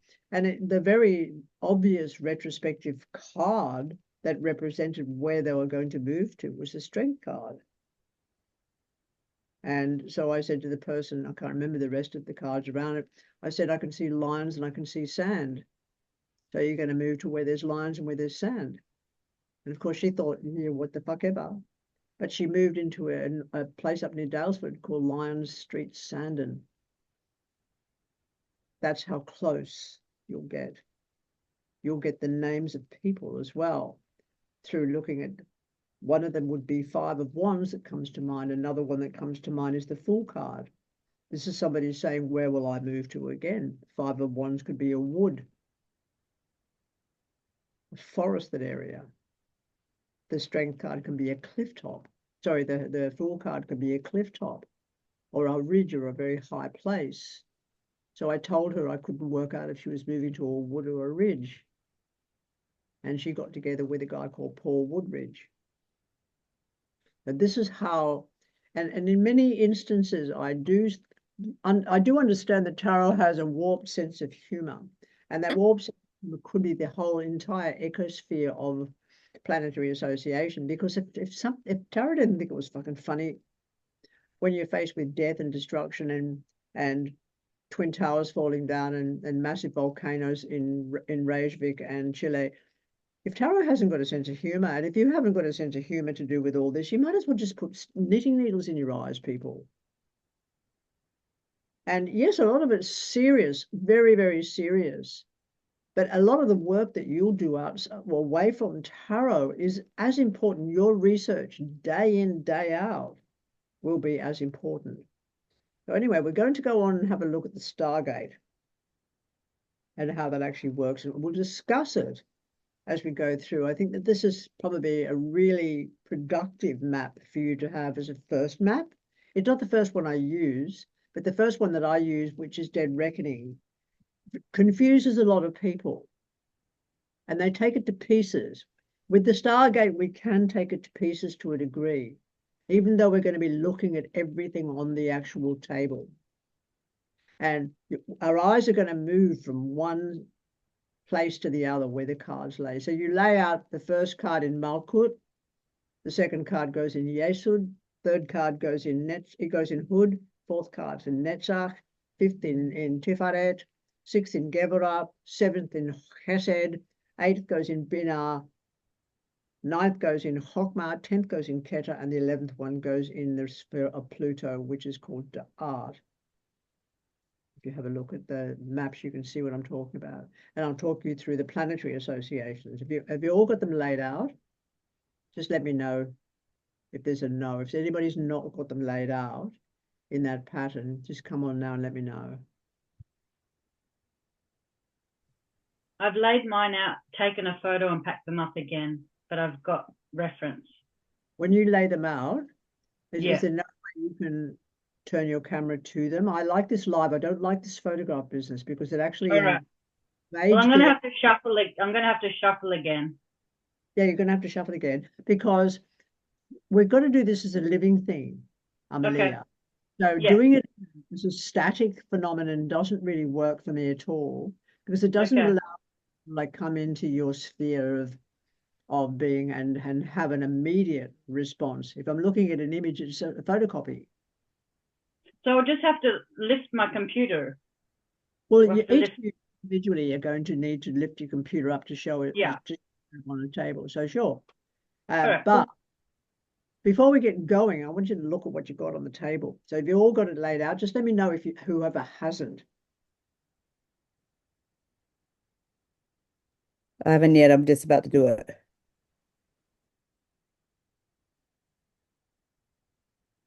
Alice, you're not muted. Have you got them laid out? Oh, can I, if you do one in reverse, like upside down, is that? Don't do anything without clear instructions. Otherwise, Everybody who wants to be an individual with this can do it somewhere else. We haven't got time to do that. Just lay them out in the order. And the order is called the lightning flash. Because the moment, for example, a sperm infiltrates an ovum, it's a massive atomic explosion of epic proportions. And it's outside of time because, and again, this is discussed. Have I discussed with all of you the problem of a man standing on a bridge and jumping? If you, those of you who haven't heard this, those of you who have heard it, sorry, you're going to hear it again. Those of you who haven't heard it, Alice, mute yourself, please, lovely. I asked the muting because the vocals become very crackly if you're muted now. That's excellent. So the understanding the way tarot works and the immediacy of this particular map is a man is standing on a bridge and then he jumps. The question for any of you is, when is the moment of jumping? Okay, anybody wants to come up with an answer, you can just unmute yourself. I'll say the question again. Do you want me to put it in the chat box?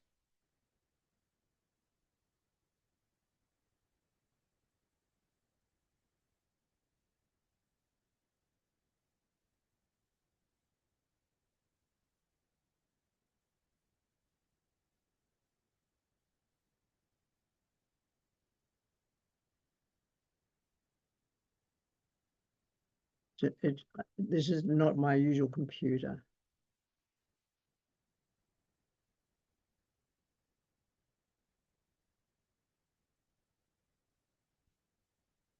I'm doing this in the dark.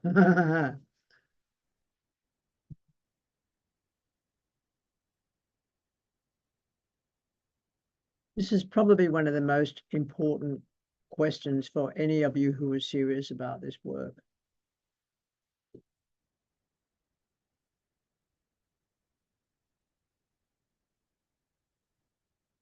Okay, come on in when you're ready, each person. Alice, you're on screen. Can you answer the question? Isn't it a decision when he decides? No, that's an intelligent, that's a mental construct. The question is really clear. The man standing on a bridge and then he's jumped. When is the moment of jumping?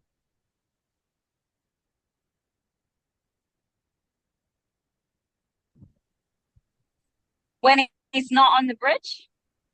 He's jumped.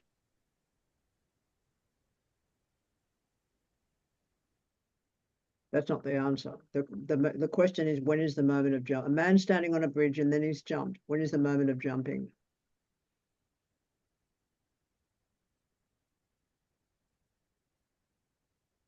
Time. It's in the past. Pardon? It's in the past.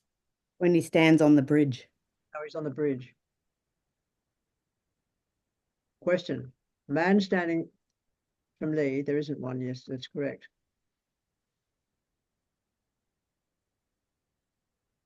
But each of you has got to come to that got to understand what the answer is. The man is standing on a bridge and then he's jumped. When is the moment of jumping? Is it that the moment of jumping doesn't exist because he either has jumped or he hasn't? Yes. Doesn't exist. And is that because time's unfolding? No, there's no such thing as time. And it's not Okay. folding. That's really awful. I love you, darling, but that's a really, really awful thing to suggest. Time is not, Unfolding, I said. space is folded. Space can fold according to the laws of Newton and according to the laws of Einstein, but time does not exist. I just said that earlier, that we have ages, but there's no such thing as time. It's not unfolding. Okay. Question, anyway, you've diverted yourself from the question. The question is, when is the moment of jumping? So a man standing on a bridge and then he's jumped. When is the moment of jumping? Is it also because jumping takes place across several moments? It's not just one moment. No, he's just jumped. Don't make this more complicated than it is. A man standing on a bridge, and then he's jumped. When is the moment of jumping? Amalia, yes, that's correct. But the first section doesn't matter. The fact that there's no time doesn't matter. It's the fact that there's no answer. There is no moment. He's either on the bridge or he's. I want you to get this. I want you to really, really get this, because this is the essence of tarot. And you have no control. None. You have no control over your own destiny. You have no control over your life. You have no control over anybody else's life. You have no control over anything. It's really, really, really important to get the idea that everything is in a weird kind of way random, and that nothing you understand, no way we understand anything. I mean, it's like we have an eternal series of questions and no answers to them. And with tarot, the assumptions are just, I guess they do make me very annoyed, because they're so pointless. Just look at them and stick with what you're looking at. The guessing becomes part of the problem of society. Because isn't guessing assumption? And isn't guessing also based on what knowledge you have or what information you have? Not necessarily knowledge, but information that you have. So if I give you all Lord, can I ask us what? Oh, sorry. Go on. If I give you all the possibilities that I can, simply based on personal experience and interactive experience, when people come back to me and tell me that it's happened, the so-called impossible or the unseen becomes seen, does that mean that it was always going to be that way under those circumstances? We don't know. Because it's already happened. It's just too late to know that. So there's always this idea of cause and effect. That's not the law of congruity. The law of congruity says every action has an equal and opposite reaction. That's important also to remember. But it never says predictable, that law of congruity. You know, this is our tarot of the month. I'm not intending to get this deep, but I think it's important at this stage, because we've been doing this for a few months now, to just go a little bit further into the discipline of what this is about. And the discipline of what this is about is to lose your mind, to gain your knowledge, but lose your mind. Fuck off your opinions. Too many readers, I've seen it happen time and time again. They'll have their opinions and they won't stop at the sentence. They'll add bits to it. They want to be wise. They want to be recognized. They want to be right. You can't. That's not your job. Your job is to say it like you spay it, pretty much.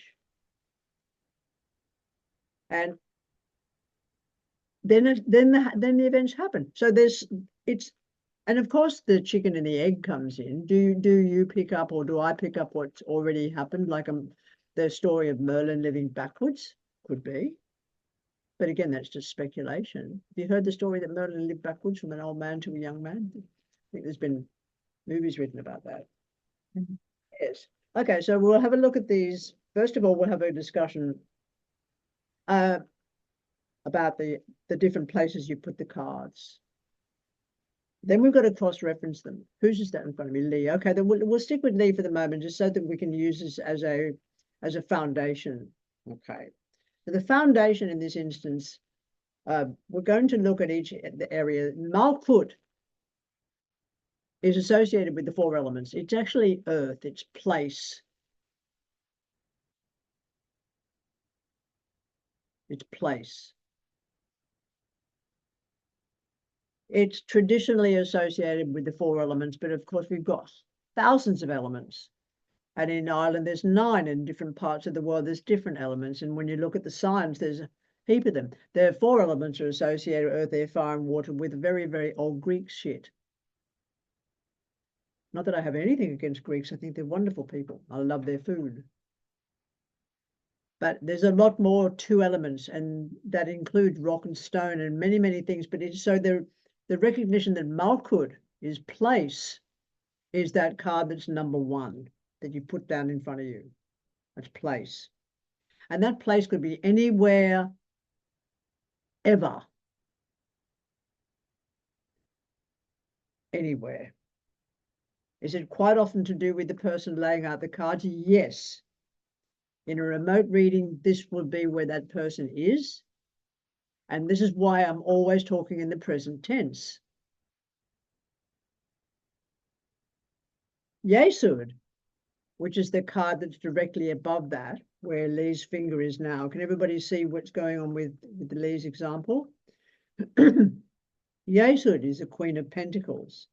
That's a person at a distance in this instance. If it wasn't a person, it would be a very different scenario. But it is a person. And we know it's not the client in this particular instance because the client has already informed us that they are a Gemini. Therefore, they are, for the purposes of this map, a person of swords. Person of swords, again, is Gemini and Libra and Aquarius. And please be very sensitive to the fact that we want to call them person, and quite often it's preferable to call the person they, unless they will let you know that he, them, or he, him, or that, or she, her, or they, them, how they choose to pronoun themselves. And I realize that this is politically correct, but I'll still choose to not gender the people cards if I can get away with it. Because and also for the simple reason that when you gender the people cards, you also then show a bias towards the way, for example, a male is supposed to behave or a female is supposed to behave or is looked at societorially. And those biases, they've got to go. Okay, so Yesud, that's the name of it according to the Sephirah, or the place where it falls. And of course, none of these words come through as Hebrew, but they're not. They're not associated with Judaism. This is not a Judaic phenomenon. This predates back to Sumer and was originally called the Asherah tree, Asherah. That unfortunately, you're going to look up on the internet and see as being some goddess who was the wife of El, E-L, in the Canaanite historicity, where in actual fact, none of these are anthropomorphic beings. These are place, they're sovereign territory more than anything. So Asherah would have been a particular place. And it's interesting insofar as within many traditions, the genealogy is kept by specific people, whether they're druid, whether it's a yentl, whatever happens to be the area, or the elder in First Nations. Most countries of the world have elders who keep the genealogies and know who's who. That's been erased in the so-called West for the simple reason nobody in positions of authority want anybody to know anybody prior to their grandparents, just in case they get tickets on themselves. Because this can also be called the body of Adam Kadmon, which just means, by the way, eternal tribe, got nothing to do with an Adam or a Kadmon, means eternal tribe. This can also be represented as a body. But we'll get to that in a minute. We'll get to that secondary. So the Queen of Pentacles is sitting here in the sphere of Yesod. And Yesod is associated with the planetary association called the moon. And we won't have enough energy to be able to, the fucking royal we won't have enough energy tonight to be able to sort of like cover all the aspects of what each planetary association means, but I'm certain that you can look them up yourselves. But in this position where the Queen of Pentacles falls here in Yesod, associated with the moon, it's a person. And because of the position associated with the moon, this person is either of the matrilineal lineage of your client, or they're a person behind the scenes to whom information will be relevant. It's definitely not the client. Because it's associated with the moon, it's possibly a maternal lineage.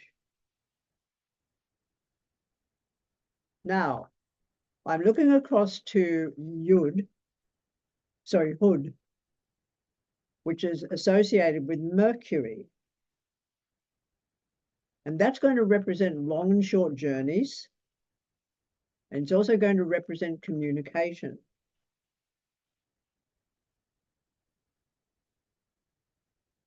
Pretty funny, sort of not, Lee, but whatever. Yeah. Yeah, okay. Shh, don't give it away. Then when you're in the lightning flash, so when with the lightning flash, we're going Malkut, Yesod, Hood, then straight across to Netzach, which is the Ace of Wands. Netzach is associated with Venus. And I do recall the first time I ever really understood this. My daughter was still on the breast, and an 8 of Pentacles turned up for my client in that position. I said, oh, this only works if you're a sex worker. And she said, I'm a madam, darling, I run 2 houses. So Netzach, or Venus in this instance, has to do with love, sexuality, relationships, and intimacy. If the work card does turn up there, it can be as much a sex worker as it can be a person who sells underwear or fast cars. Because in the old adage, sex sells. And so that will be of relevance there. In this particular instance, we've got communication. We won't go into the meanings of the cards at this moment in time. So the Empress card... Law, can I ask, could that also apply to someone who works in a sexual health clinic? If it was... No, you're making stuff up. The sphere could, but not that card. So because you're pointing to the card, therefore I'm confused.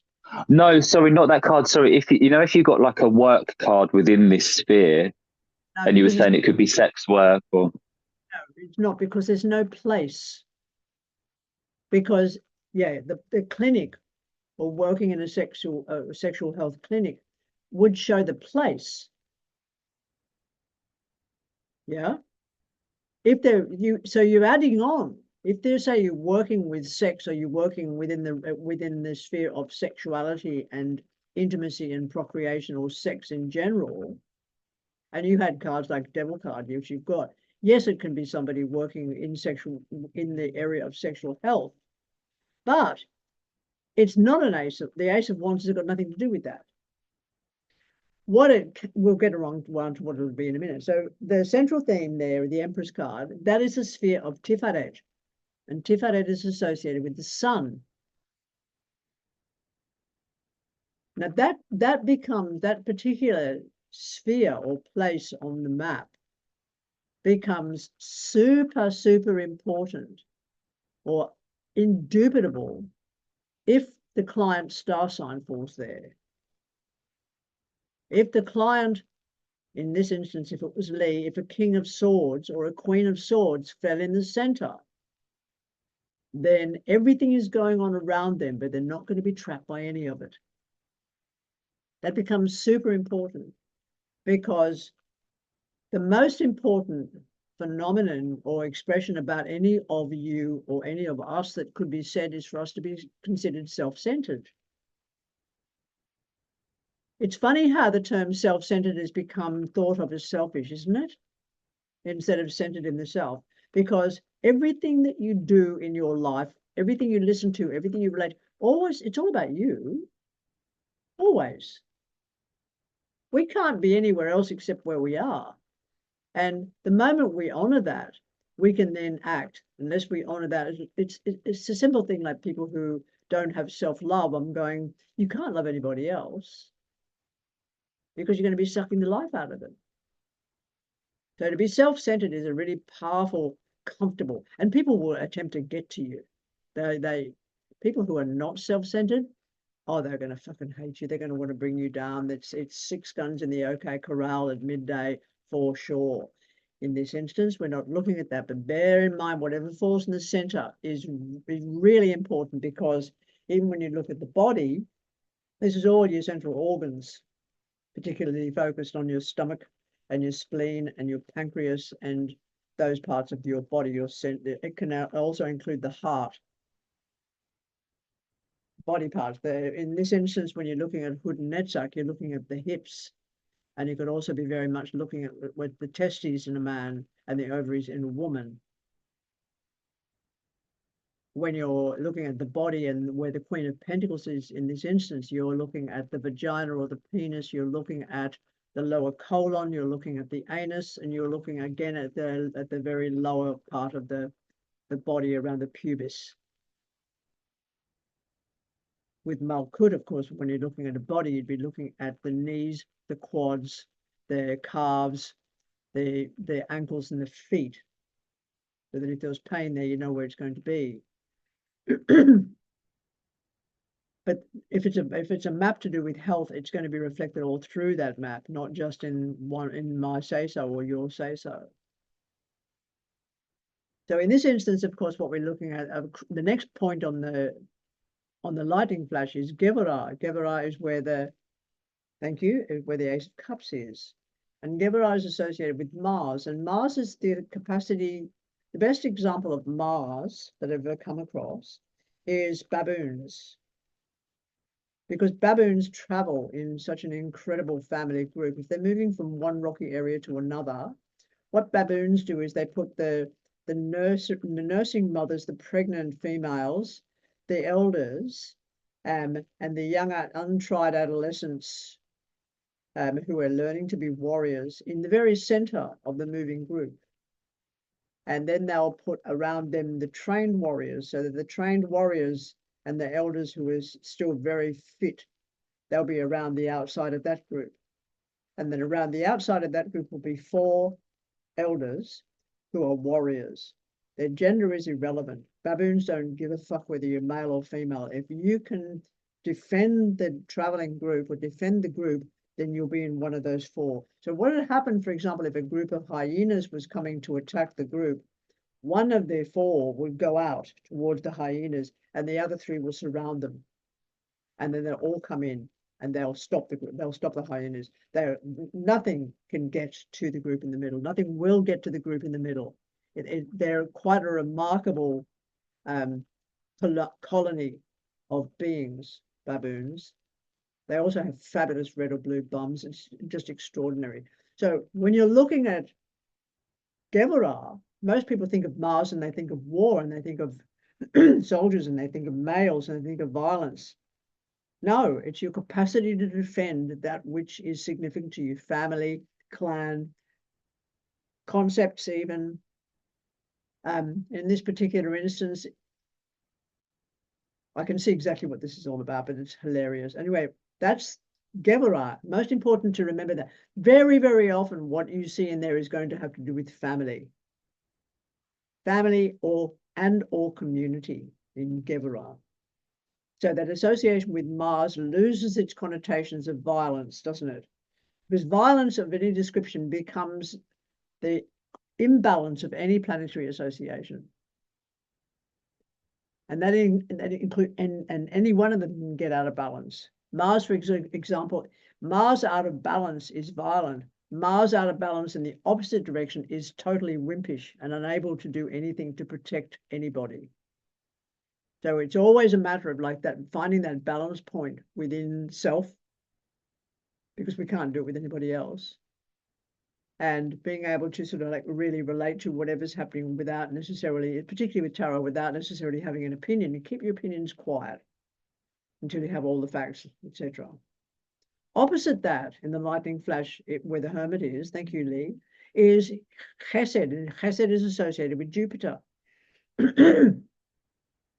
Now, this also, in the tarot collectives that I've worked with, we recognize this is an evolutionary process as well. But we can't really Sorry, I'll be back in 30 seconds. Sorry, I'll be back in 30 seconds. So the process, this also is a process of evolution, which is important. Oh, he's got rid of the cards. That's all right. 30 seconds, he said. While Lee's not here with the cards, that Jupiter is considered the planet of expansion. If I can just get you to that understanding, it's important. Because of an evolutionary process. It's traditionally associated with philosophy and with education and with a sense of justice and righteousness, and even religion and mysticism and spirituality. But nowadays it's just, I mean, it's got out of balance. And even when it gets out of balance evolutionary wise, we're going to get to the point in a minute of all that, but without even looking at the personal stuff. We're in the age now, I've actually written about how you can gauge this lightning flash, not only as less than a second outside of time, like the man on the bridge and then jumping, but also as a mass progression from the idea of the Big Bang and to where we are right now, the evolutionary process. That would be, excuse me, that would begin with Malkud, which is the formation of Earth as a living ecosystem, and how Earth has transformed and changed over the idea of billions of years as a living system. If we take humanity as a species into consideration at the moment, there's a lot of us. And if a person has a really bad cold, they're virulent. If they have an infection, it becomes, and it's bacterial, it can end up killing the host. I think this is a very important factor because we've got to the stage, hello Lee, you're back, thank you. A very important factor because you can see how problematic or ready to explode Jupiter is without the map that we're looking at here.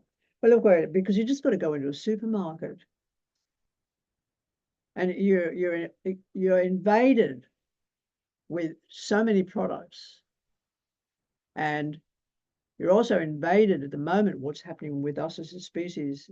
In many instances, you've got the people that are starving to death, and then you've got the very, very opposite, which are the very, very fat people. And the problem with fat people or obesity, which is going to, of course, kill a person as quickly as starving to death, close to it, but in a very different kind of way, is the next phase along from that is Saturn, which is where the Page of Wands is in Lee's map. And Saturn, by the way, defines your limitations. It doesn't do anything else. It doesn't limit you, but it defines your limitations. It's actually in the dictionary, it's defined mathematically as a point that you seem to be unable to pass, but you can pass it. So it defines your limitations. And in that particular map, it's going to have to do with so-called chronos, from which the word chronic comes. And chronos is associated with time. Therefore, it's got to do with the longevity of anything. And the longevity of anything becomes an institution. So situations to do with banks, building societies, government bodies, hospital bodies, educational systems, anything that is considered institution will sit there, and that includes security, will sit there in the sphere of Saturn. And of course, on an evolutionary leap, what's actually occurring with security cameras everywhere, everybody's personal data being collected, everything being absolutely coalesced, you can see how Jupiter has got out of balance, but is being balanced by Saturn. And is that Mad Max? Absolutely. So, but they're also they're following the one part of the Stargate where there's no actual path, that where the hangman is, it's crosswise, it's Plutonian. Therefore, it's the densest and deepest and furthest and less knowable than anything else there. And it's called the chasm or the abyss. So that what actually happens is we do not recognize that we're actually following an evolutionary pattern by becoming more and more expansive. And that even includes education. Nowadays, education is all about the money. It's all about there's too many people learning too much stuff and none of them are getting jobs. And if they're getting jobs, then they're just one of the train of people going through psychology, psychiatry. So there's these new industries being created all over the place, like mental health and stuff like that, which is just really ridiculous. But so that's what Saturn is. Saturn is define your limitations. It's got to do with institutional bodies and longevity, long-term phenomenon. So that if, for example, you had a 10 of Pentacles in the sphere of Saturn, you're definitely looking at situations to do with architecture, stonemasonry, housing, building societies, and banks.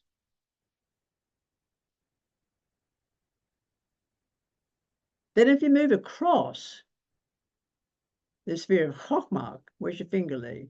Sphere of Chokmah, you're looking at that which is connected to technology.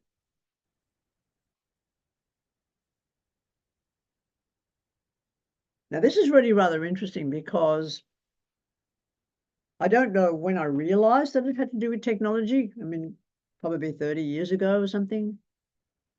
But as I've continued to progress with readings, I've found that tarot will keep up with the zeitgeist of commonality. And therefore, it's looking at in this particular instance, it's the doorway. It will be the gateway for money coming and going to do with online or internet. And for example, even with Lee's layout there with the Knight of Pentacles, you're looking at somebody who's dealing with a lot to do with money and finances and banking, even through internet. They could receive their money from Social Security, for example, where it would come through. It wouldn't come through a check in the mail. That'd fall in the sphere of Saturn, wouldn't it? Slow mail, snail mail.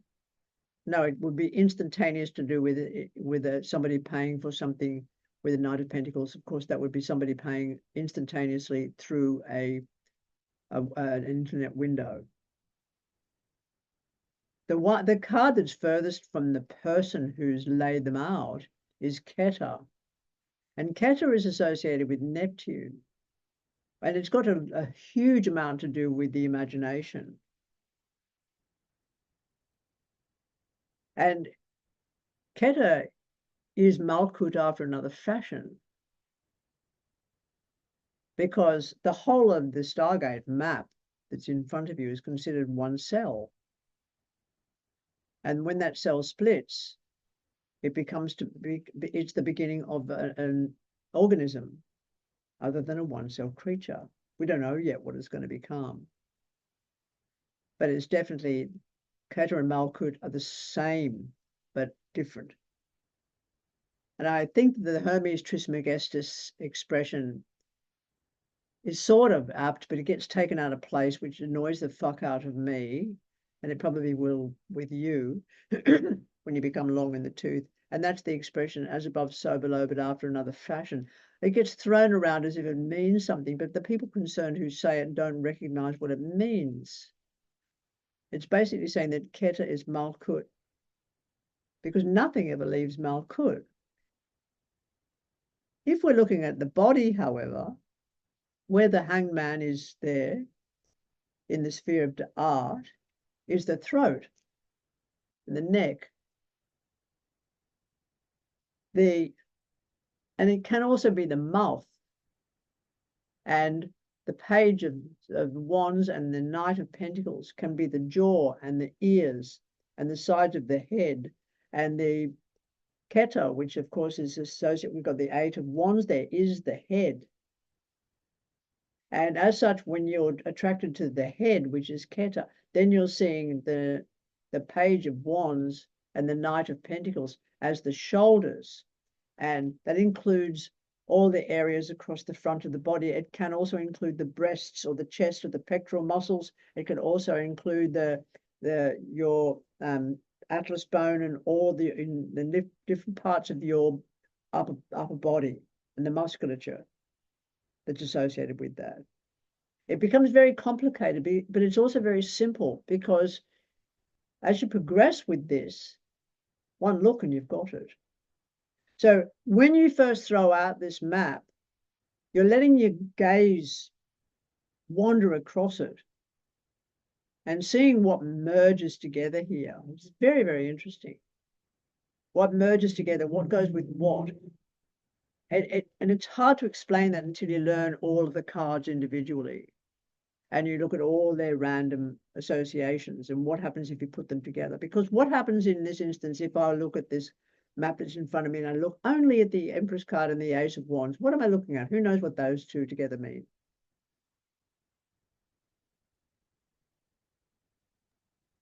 IVF? No. Nope. No Ace of Swords, darling. Ah. Pregnant, yes. Ace of Wands, Empress card. Pregnancy, yes. Is that pregnancy going to be, is it going to manifest in a child? No, absolutely not. How do I know it's not going to manifest as a child? Because of the Hangman and the fact that the Eight of Wands is the outcome, which says that that fetus becomes soil. Fuck, it's easy. Now, it's really interesting because in that case, you'd be then looking at that Page of Wands and going, well, who the fuck is that child? Where does that child actually fit in? So why have I got you and Victoria? Can we go back to Lee's? Lee, just say something so that we get you back again. With the map. Hello. Okay, that's right. So you see the Page of Wands up there in the sphere? See the Page of Wands up in the sphere of Saturn? Yeah, okay. So let's get back. Don't go too close because you lose the whole. You'll see the whole of it. Okay.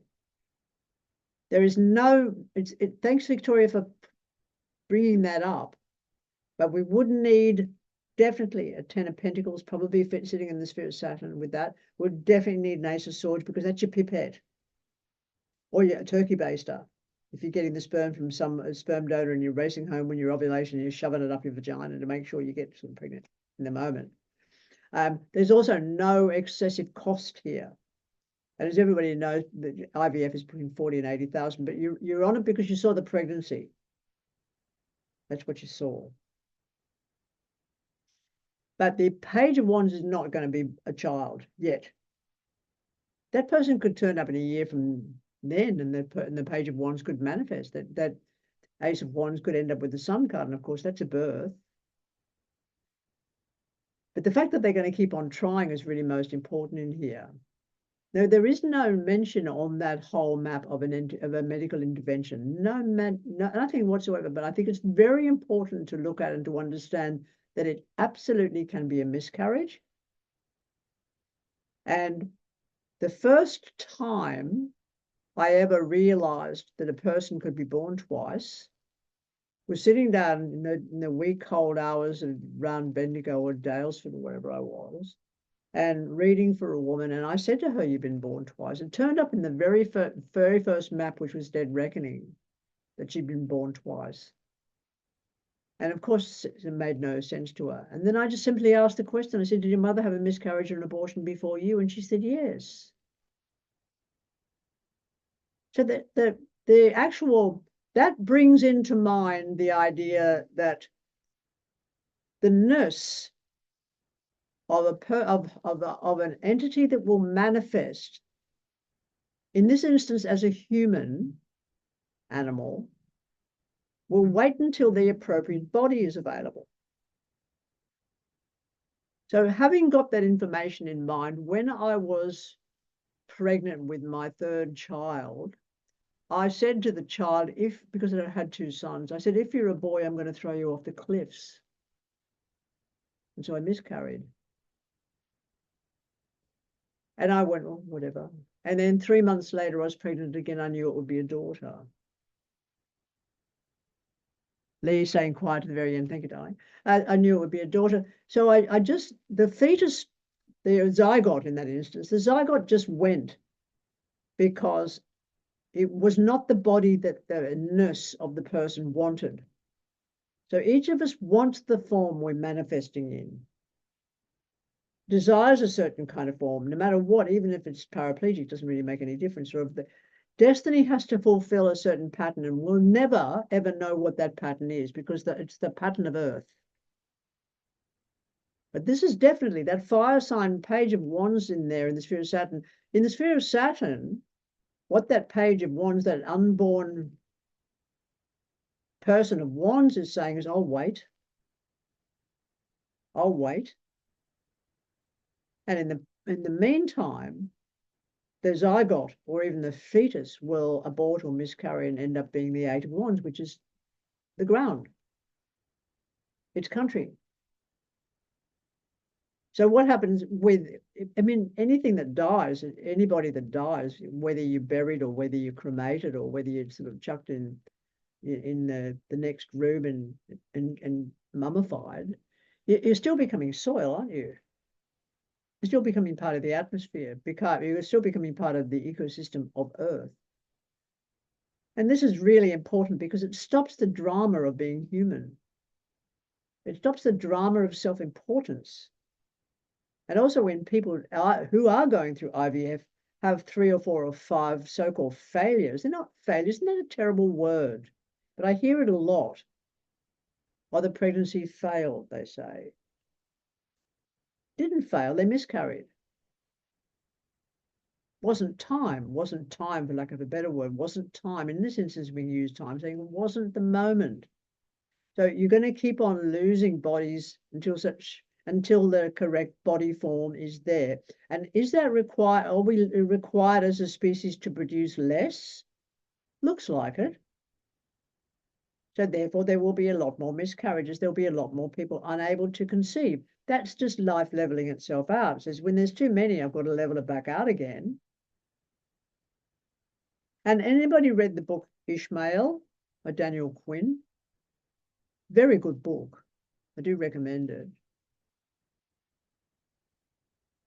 It is based on an older work by an anthropologist named Riane Eisler, who wrote a book called The Chalice and the Blade, on what's got, particularly that's got to do with what's called taker or leaver cultures. But Ishmael is a gorilla, and the Ishmael's got the answers to life, the universe, and everything. And somebody who wants to save the world answers an ad in a newspaper and goes and sits in this warehouse before this glass, and behind the glass is this fucking gorilla that communicates, talks in English. And I'm not going to tell you what he says, but it's really, really significant, important. That book is very important. But there is a very big difference between morality and ethics. And you as a reader or as a mystic or as a seeker need to understand the difference. Because morality is based on a religiosity. It's based on a credo of right and wrong. It's based on dualisms, my way or the highway. Whereas ethics looks at things individually. If we had an ethical legal system, a person up on murder charges today would be queried about their reasons behind what they did. And it's also rather interesting that it's all dependent. Morality is dependent on the who's who. Like recently, there was a man who burnt his family to death in their house in Sydney.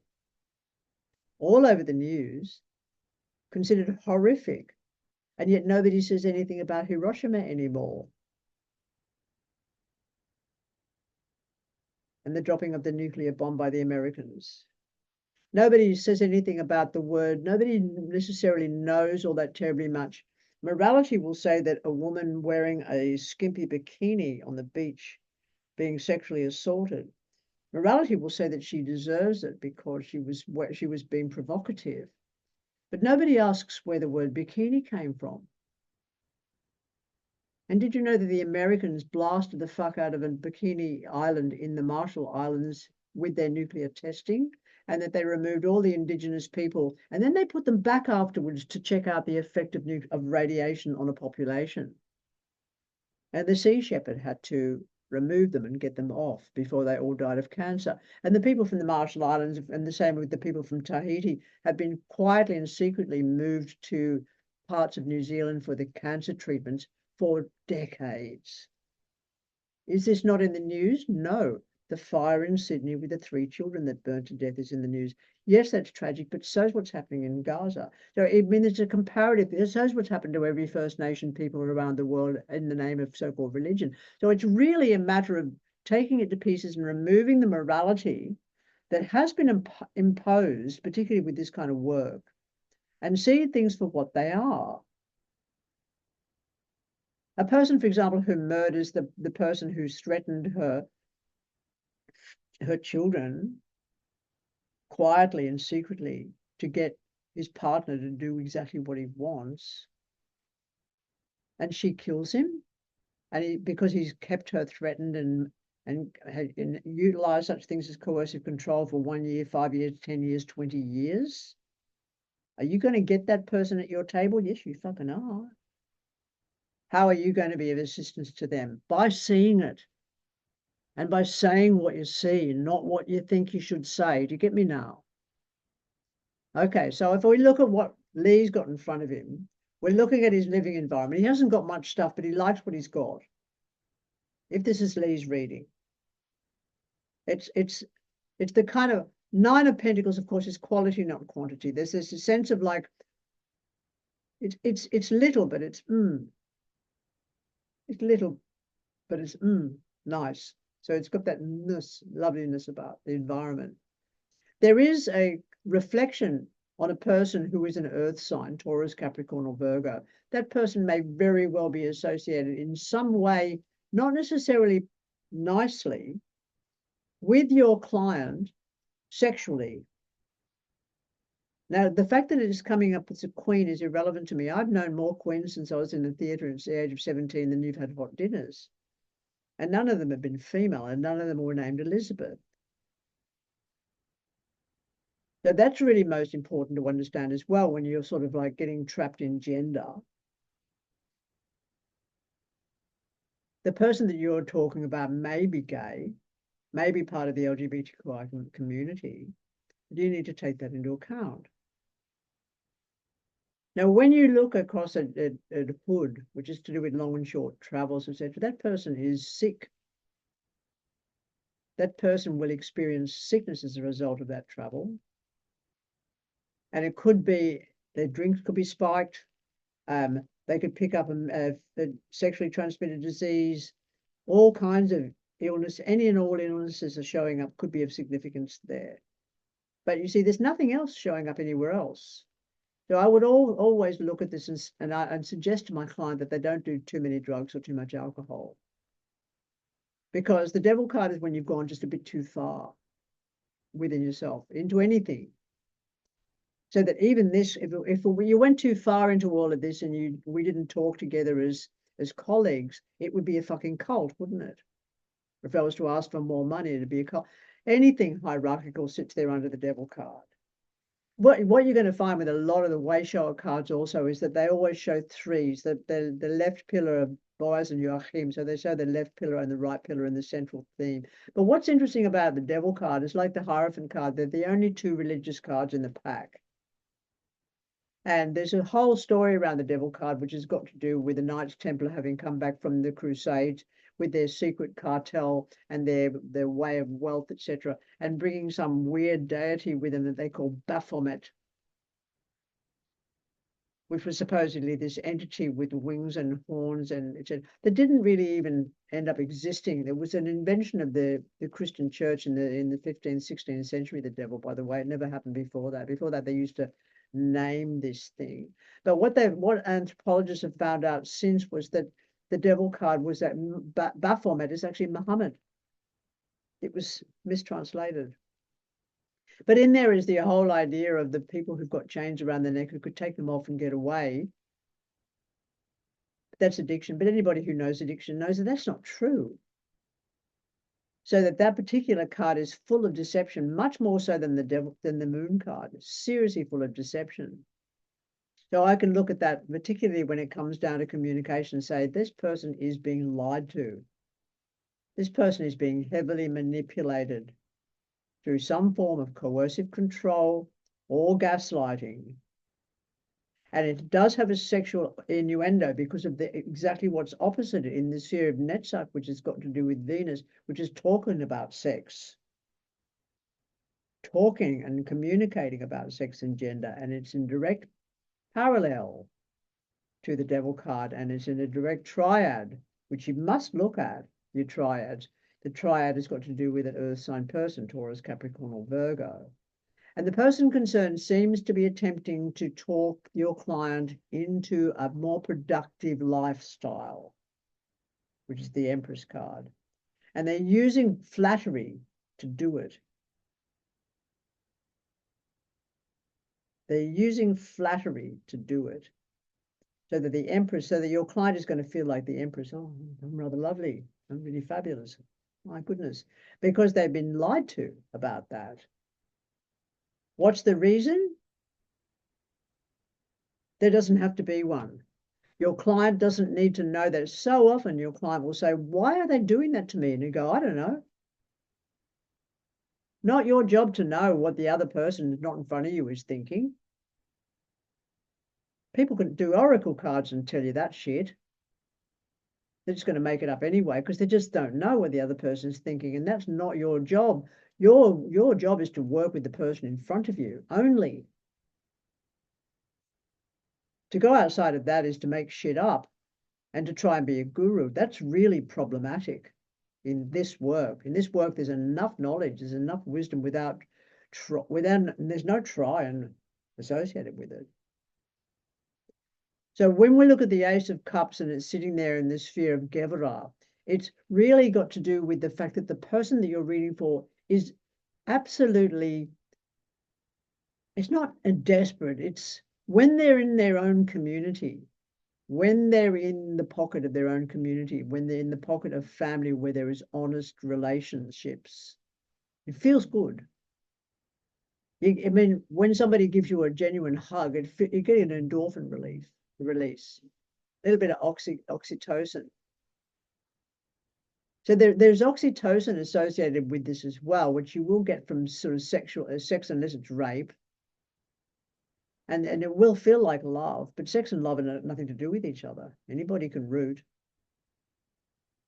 It's really important then to also look at love and love is a wicked thing in many instances. Love is a wicked word. And it's a wicked word because it's used indiscriminately to describe everything from your dinner to something that somebody's said to the person that is the most important person in your life. And therefore, it's a wicked word insofar as it seems to be a generic phenomenon that's associated with feeling good and feeling selfish, but it doesn't have anything to do with the reality of the scenario. Okay. Let's move across to Chesed. There is a problem here, and that's the fact that either the perpetrator, the person of Pentacles, no, the Hermit card, Chesed, the person of Pentacles, or the person that you're reading for, there's an age difference.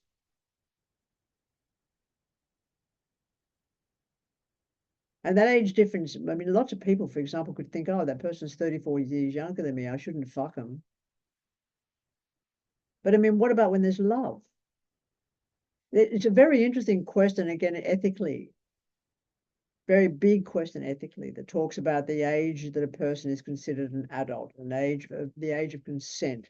Who decides this? The bureaucracies decide this. Is there something insidious behind it? Very definitely. I remember sitting in Brunswick Heads with a dear friend, gay man, in his late 40s, who said, I'm too old to have a lover. I said, what on earth are you talking about? He said, you don't know the gay scene. I said, yes, I do. He said, no, you don't. You don't know the male gay scene. Gay men don't like older gay men. I said, what are you, 12?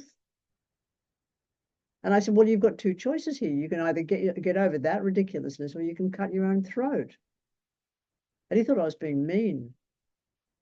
But then he ends up with a lover who's 22 years his junior, who saw him as beautiful. So it's like, it's an idea, isn't it? It's an assumption. And in many societies, the elders in a society are the wisdom holders. But in our society, when you look at ads on television to do with people who are elders, they're made out to be elderly. And the interesting thing about the word elderly is that it's an adjective, it's not a noun. I couldn't understand why I didn't like the word for decades. And it's because it's misused. If a person is 21 and they're really wise, they're elderly. Can you hear what I'm saying? Okay. So there's that page of wands. The page of wands in this instance has got nothing to do necessarily with the idea of that embryo or that zygote or the ness of the person who's going to miscarry, who's going to be miscarried. It's got to do with a new communication or a new story that will have long-term ramifications if it's nurtured enough, which is the Knight of Pentacles. The Knight of Pentacles is when you research the story. You research the form of communication, you research the body language, you research language within itself. And of course, what happens then is it ends up being a new landscape, a new ecosystem, or it becomes the next ecosystem, which is going to balance out with that Nine of Pentacles. Therefore, we're looking at an extremely productive, bad, or problematic event. An extremely productive, problematic event. Now, problematic events, people can get stuck in the idea that they're problematic and no, it's not until retrospect. An example, I think I gave this a couple of weeks ago, or a couple of sessions ago as well, is in my own family, when one of my offspring, who is in his 40s and he's got a 14, 15-year-old son, who had a bust-up with the girl that he loved. And he was weeping and he was really sad. And my son just laughed at him. Laughed and laughed and laughed and laughed and laughed. To the point where his own son wanted to hit him. And he said, why are you laughing? Why is this funny? And my son said, if I didn't have all the bust-ups that I'd gone through, you wouldn't be here. I would never have met your mother. You see. So there's a process that we have that is necessary for us to go through where we transform from caterpillars to butterflies by going through this incredible mess. Do you know what happens to caterpillars in a carapace? They mush. Their eyes are down by their bums. They're absolute fucking nut. They're nothing like they're supposedly supposed to be. They just end up as mush, and then they form into another solid form, which becomes the butterfly or the moth. This raises many questions about your life and about the transitions you'll go through that seem like they're absolute discord and chaos, but then you're dead or you're through it, aren't you? So it's a matter of like just becoming really serious and sensible about the recognition of discord, and sometimes you've got to play it like a chess game. But if you play it like a chess game, you better be aware of the fact that in some way every action has an equal and opposite reaction, which is the law of congruity. And somehow this is going to bite you if you make a decision. Any decision you make is going to have ramifications or repercussions. In this particular instance, it does look like that person is going to end up living in a more rural environment, but it doesn't say who. The eight of wands, you could get stuck with that. But it doesn't really say that in this instance because it's got more to do with the transformation that occurs from one process to the next. From a situation of dire bullshit, language-wise, communications, expectations around love and intimacy, etc. You be mother, you wait on me, you serve me. Oh, okay, thank you very much for the dinner. Oh, okay, thank you very much for the dinner the next night. Okay, thank you very much for the dinner on the third night. Okay, thank you very much for the dinner on the fourth night. On the fifth night, when you just have your chips, they say, where's my fucking dinner? Bang, the trap just sprung. Habitual niceness, habitual kindness is the rescuer, and the rescuer wants something. Even if they just want to feel good, they want something, and they take away the independence of the person being rescued, unless it's pulling somebody out of the ocean when they're drowning. That's one off, isn't it? when they're inherent in the word give is the word take. So there needs to be a very, very strong balance in there. And the hangman is that idea of balance. But in this particular instance, the hangman says you don't see it because you're looking at it from the reverse. That means the person could be looking at it from the point of view of being the victim and not the rescuer. Is that complicated? Yes. Is the person that you're reading for in this instance, which is Lee, complicated? Yes. Is it very personal? Lee knows exactly what I'm talking about, don't you, Lee? There are a few things, yeah. I mean, there's a few things that have been called out that were really interesting. Actually, the first thing about being born twice. So my mum actually miscarried. My mum was pregnant before me, and she miscarried, and then obviously she got pregnant with me, and then she had me. And then also the other thing, I am in some ways involved with an older Taurus man who calls me a lot actually, and I'm not sure about him. And so that was quite interesting when you were talking about the age difference and like this triad here. Yes, the older person is irrelevant. It's the experiences themselves that become relevant and become a communication. Down to the fact that we're now talking, which is that page of wands, about this scenario. And therefore, there's nothing to be achieved by going into relationship with the older person. It's not about that. It's just showing the way. You know, it's just simply showing the way it is. Okay, Coolidge. So we'll quickly go through everybody's. Thank you. Let's quickly have a look at everybody else's. You've got the planetary associations. It is very difficult to look at your own. Now, I can go through and interpret them all very quickly, but I would like you to in your own time, to have a look at them and see what the fuck I'm looking at. Because it becomes very difficult, because I'm not coming from a logical point of view. I'm looking at a holistic phenomenon, and I'm looking at the sum of its parts, but I'm also looking for the whole. Do you get me? So let's go. Give me another person. Let me see what you got. Don't be shy, for fuck's sake. It's getting too late for that. Okay, ready, anyone? I've got you. Okay, I'm going to see if I can pin you. I don't know how I'm going to do that. See, like I've got to hold my computer up. Can we see it all? View.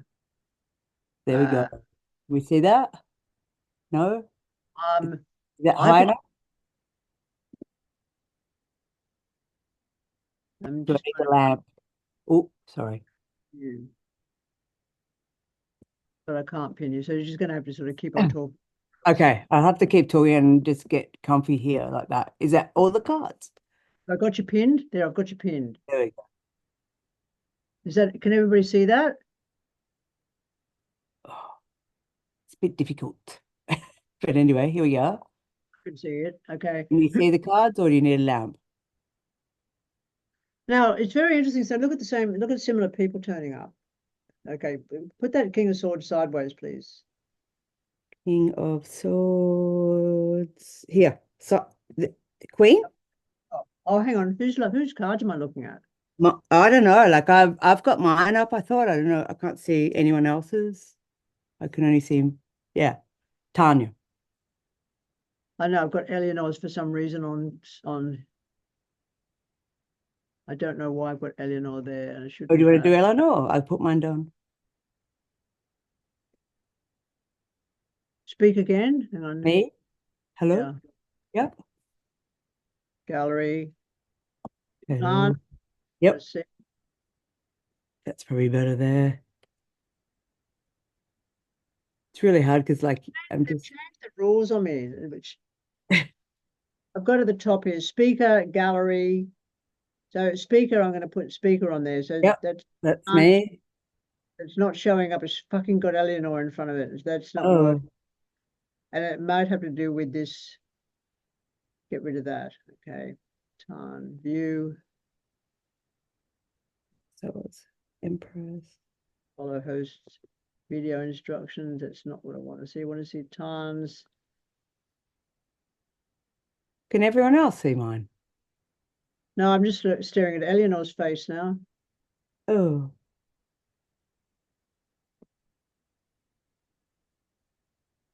It's quite challenging. Anyone else? Can they see? There we go. Yeah. No. Speaker.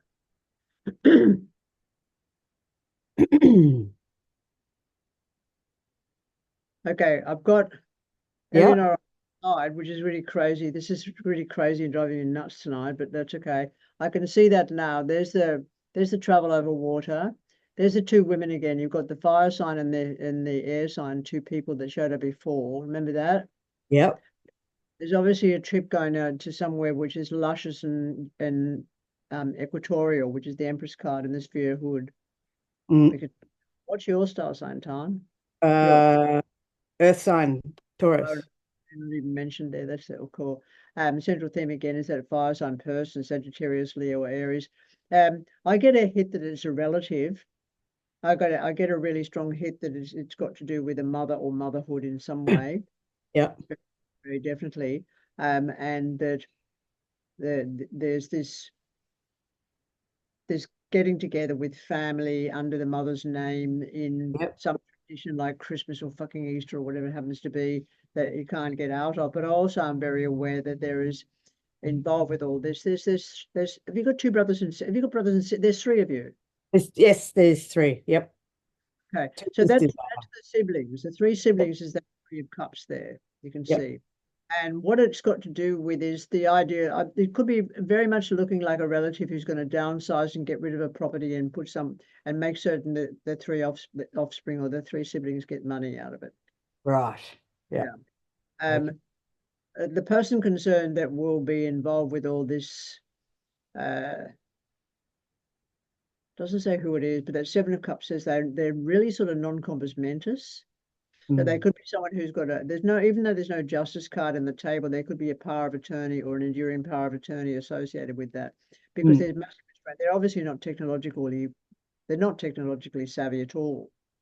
And a lot of elders, interestingly enough. Yeah.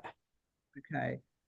So it's either the person of wands or the person of swords. If you've got a relative who's one of those signs, mother or father, grandmother, grandfather. Grandmother, Sagittarian. Okay, so we're just pretty much suggesting it's her because of the Empress card, you see? Yeah, she's on the way out. On the way up, so that you can see over there in the sphere of motherhood or sexuality or whatever that's Netzach. They're losing their mind. They don't know who they are. Yes. Yeah. Yeah. My grandmother's like 95, so we very much so with the Four of Pentacles got a time sequence of 4 days, 4 weeks, 4 months, or 4 years, and it won't be 4 years. No, it'll be 4 weeks or 4 months. That's it. But it could also end up being 4 years to do with when the way lawyers are with it. But this obviously an inheritance coming through there, which is the Ace of Pentacles, which is the outcome. Right. One of two things: either the Six of Swords is a time sequence again, being that number 6 is time sequencing, so it could be before the end of the year or January. It's also up with, it can be sort of 6. It doesn't come across as 6 years because the Four of Pentacles to do with the family is a very definite time sequence of 4 days, 4 weeks, 4 months, or even 4 years. But the Ten of Pentacles, we talked about that before, being banks, building societies, properties there that are associated with sort of like money coming and going. Definitely somebody who's got a power of attorney or gets the family together, or the family comes together in association with dealing with it. There's only one odd person in there, and that's not, you don't trust the air sign person. You don't trust the air sign person. And interestingly enough, with the ace hood comes the moon card, and the moon card, of course, can be associated in there with deceit. That person in there can be deceitful. Okay. And Tan knows who I'm talking about. Even though see, this is the good thing when you're doing the reading. You don't know what you're talking about. I know what I'm talking about, but it sounds like I know Tan very well, don't I, to do with her family and everything. And I don't. I know Tan in a response. We've known each other for many years, but I don't know her from her family situation, other than the fact that she's got a son. This is it. I live in the now, so I don't talk about myself much. Yeah, But there it is. That's There it interesting. is. Simple. Right. Excellent. We've got it on Thank- record. All taken to pieces when I get around to doing the edit. Thanks, Tom. All right, let's down. Thank you. get somebody else in there. Right. Can you yourself? Cool. Somebody else come on in because Can you see that all right?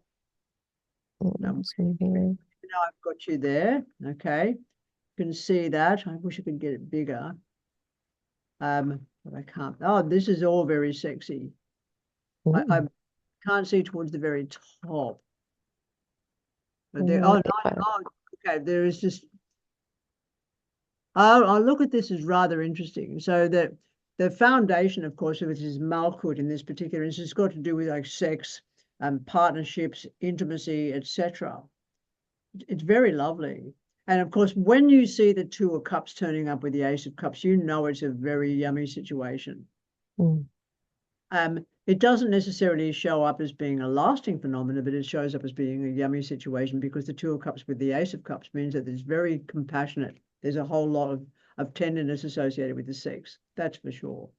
There's also a lot of dissent or disillusionment associated with women, or women put in a position of problems, and communications also are very small. So there's trippiness going down to do with deceit around a woman in this person's card. And of course, that's coming back again to being that air sign person, which means they'll expose themselves quite obviously.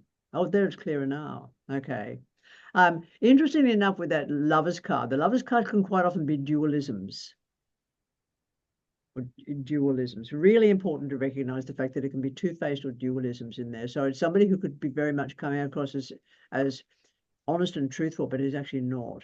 There are fights and arguments to do with family, and also to do with tradition, and also to do with culture, and also to do with sort of like organizations and institutions. That's exactly what that Five of Swords is all about, unless we're dealing with the military, which it may very well have to do with the military, because there's an unknown factor. You've gone again. Where's she gone? No, I'm here.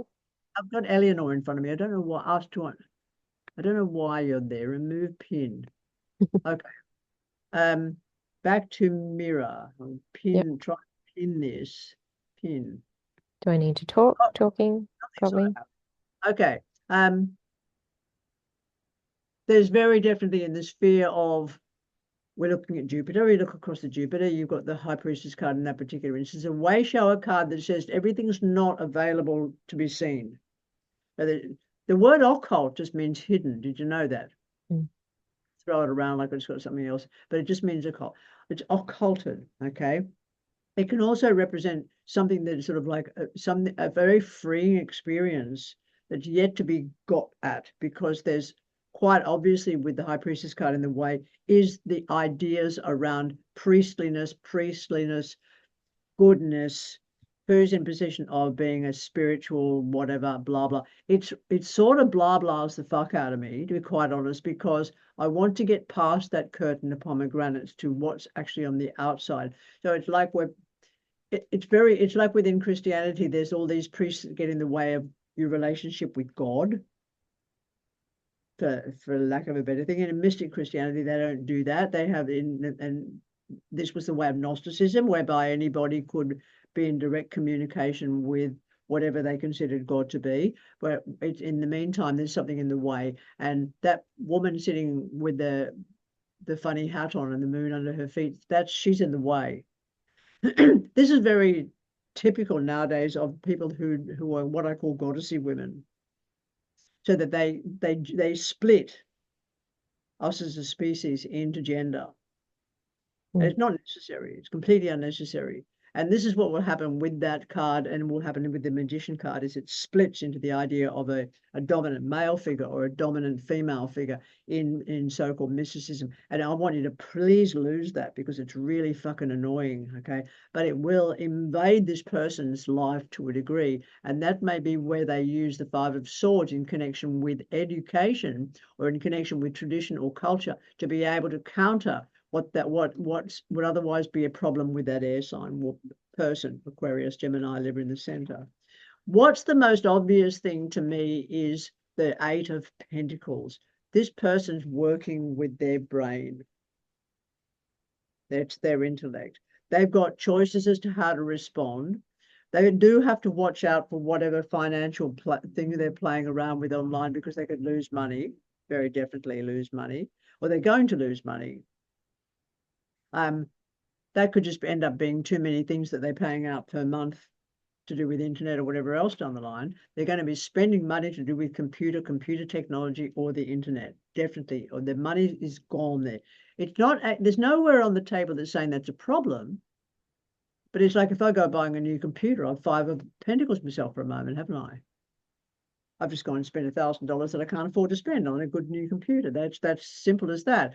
I got to sort of like buck the fuck up and deal with it from then on. That's there. And it's necessary for the 8 of Pentacles to be able to be active, which is up in the very top, to be able to do the research that person wants to do in Keter, for the sake of gender and sex and sexuality and intimacy and partnerships and what love is and what love isn't, which is where this will go to, which is the round circle, almost that symbol of the Mobius veil that links Malkut with Keter.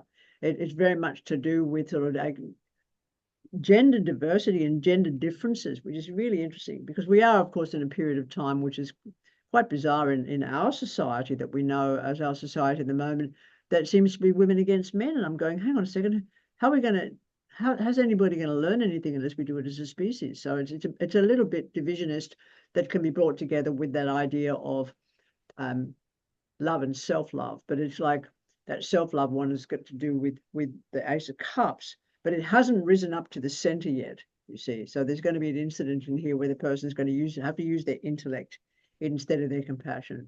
Okay, let's have a look at somebody else's. I'll go. I'll unpin this one. I think I'm getting this. It's just been really remove pin. Who's next?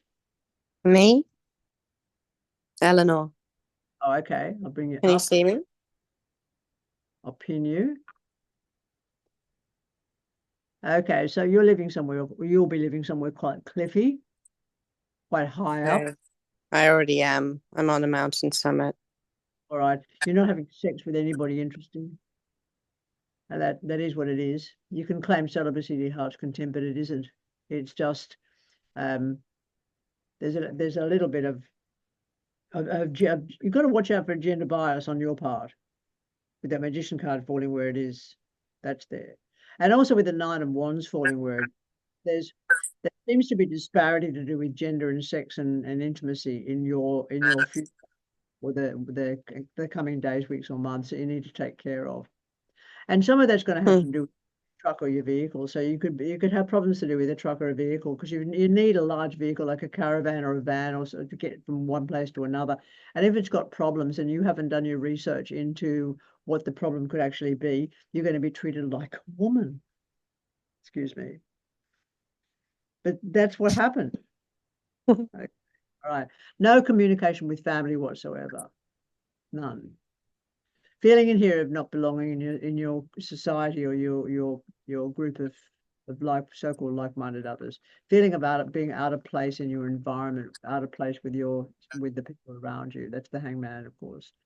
Wish fulfillment comes from a position that seems to come your way in connection with an education or body or money through an institution. It feels very institutionally satisfactory, which is important. What's also important, there's a couple of men of influence in here. They come across more as men than this any other gender. The earth sign person is pretty cool, Taurus, Capricorn, or Virgo, because they fall in the center. So it means that they're in alignment with your center. Do you get that? You understand how that connects? They're either an ally or an enemy falling there, depending on the cards around them. And there's no cards around them saying that they're an enemy at all. There's big question marks around an air sign person, Aquarius, Gemini, Libra. I don't know whether to love them or hate them whenever they fall into art. I've got no idea. There is very interesting with that Knight of Swords sitting up there in the sphere of Uranus, or the sphere of technologies before. There seems to be online rage that you could find yourself involved with. So your choice as to what you do about that. There is also a water sign person, Pisces, Cancer, or Scorpio, who's showing up in a particularly auspicious position, which is Keter. So they're showing up as being in your favor. Okay, that's sort of how that one works. Next one. We'll sort of zoom through these. Yep. I'll unpin this one. Next person. Yeah, here, if you can see, and if I can try and get it so that you can see what I'm doing. Oh. Does that work?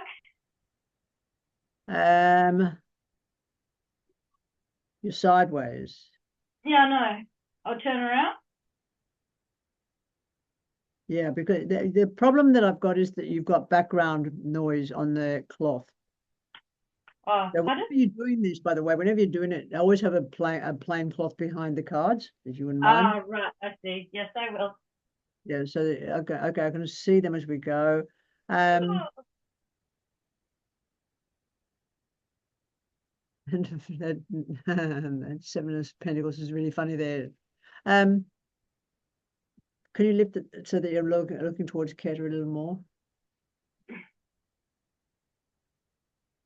Okay, so there's no sense of permanency regarding a living environment. That's fair enough with the Ten of Pentacles where it is. Not really a problem though.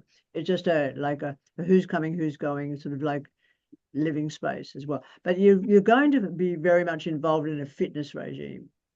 Mm-hmm. Very much so, because you're bothered. There's something happening in your gut or your intestine. There could also be, it's not cancer very definitely, but it's absolutely showing up as something like thrush or fungus that needs to be dealt with, okay?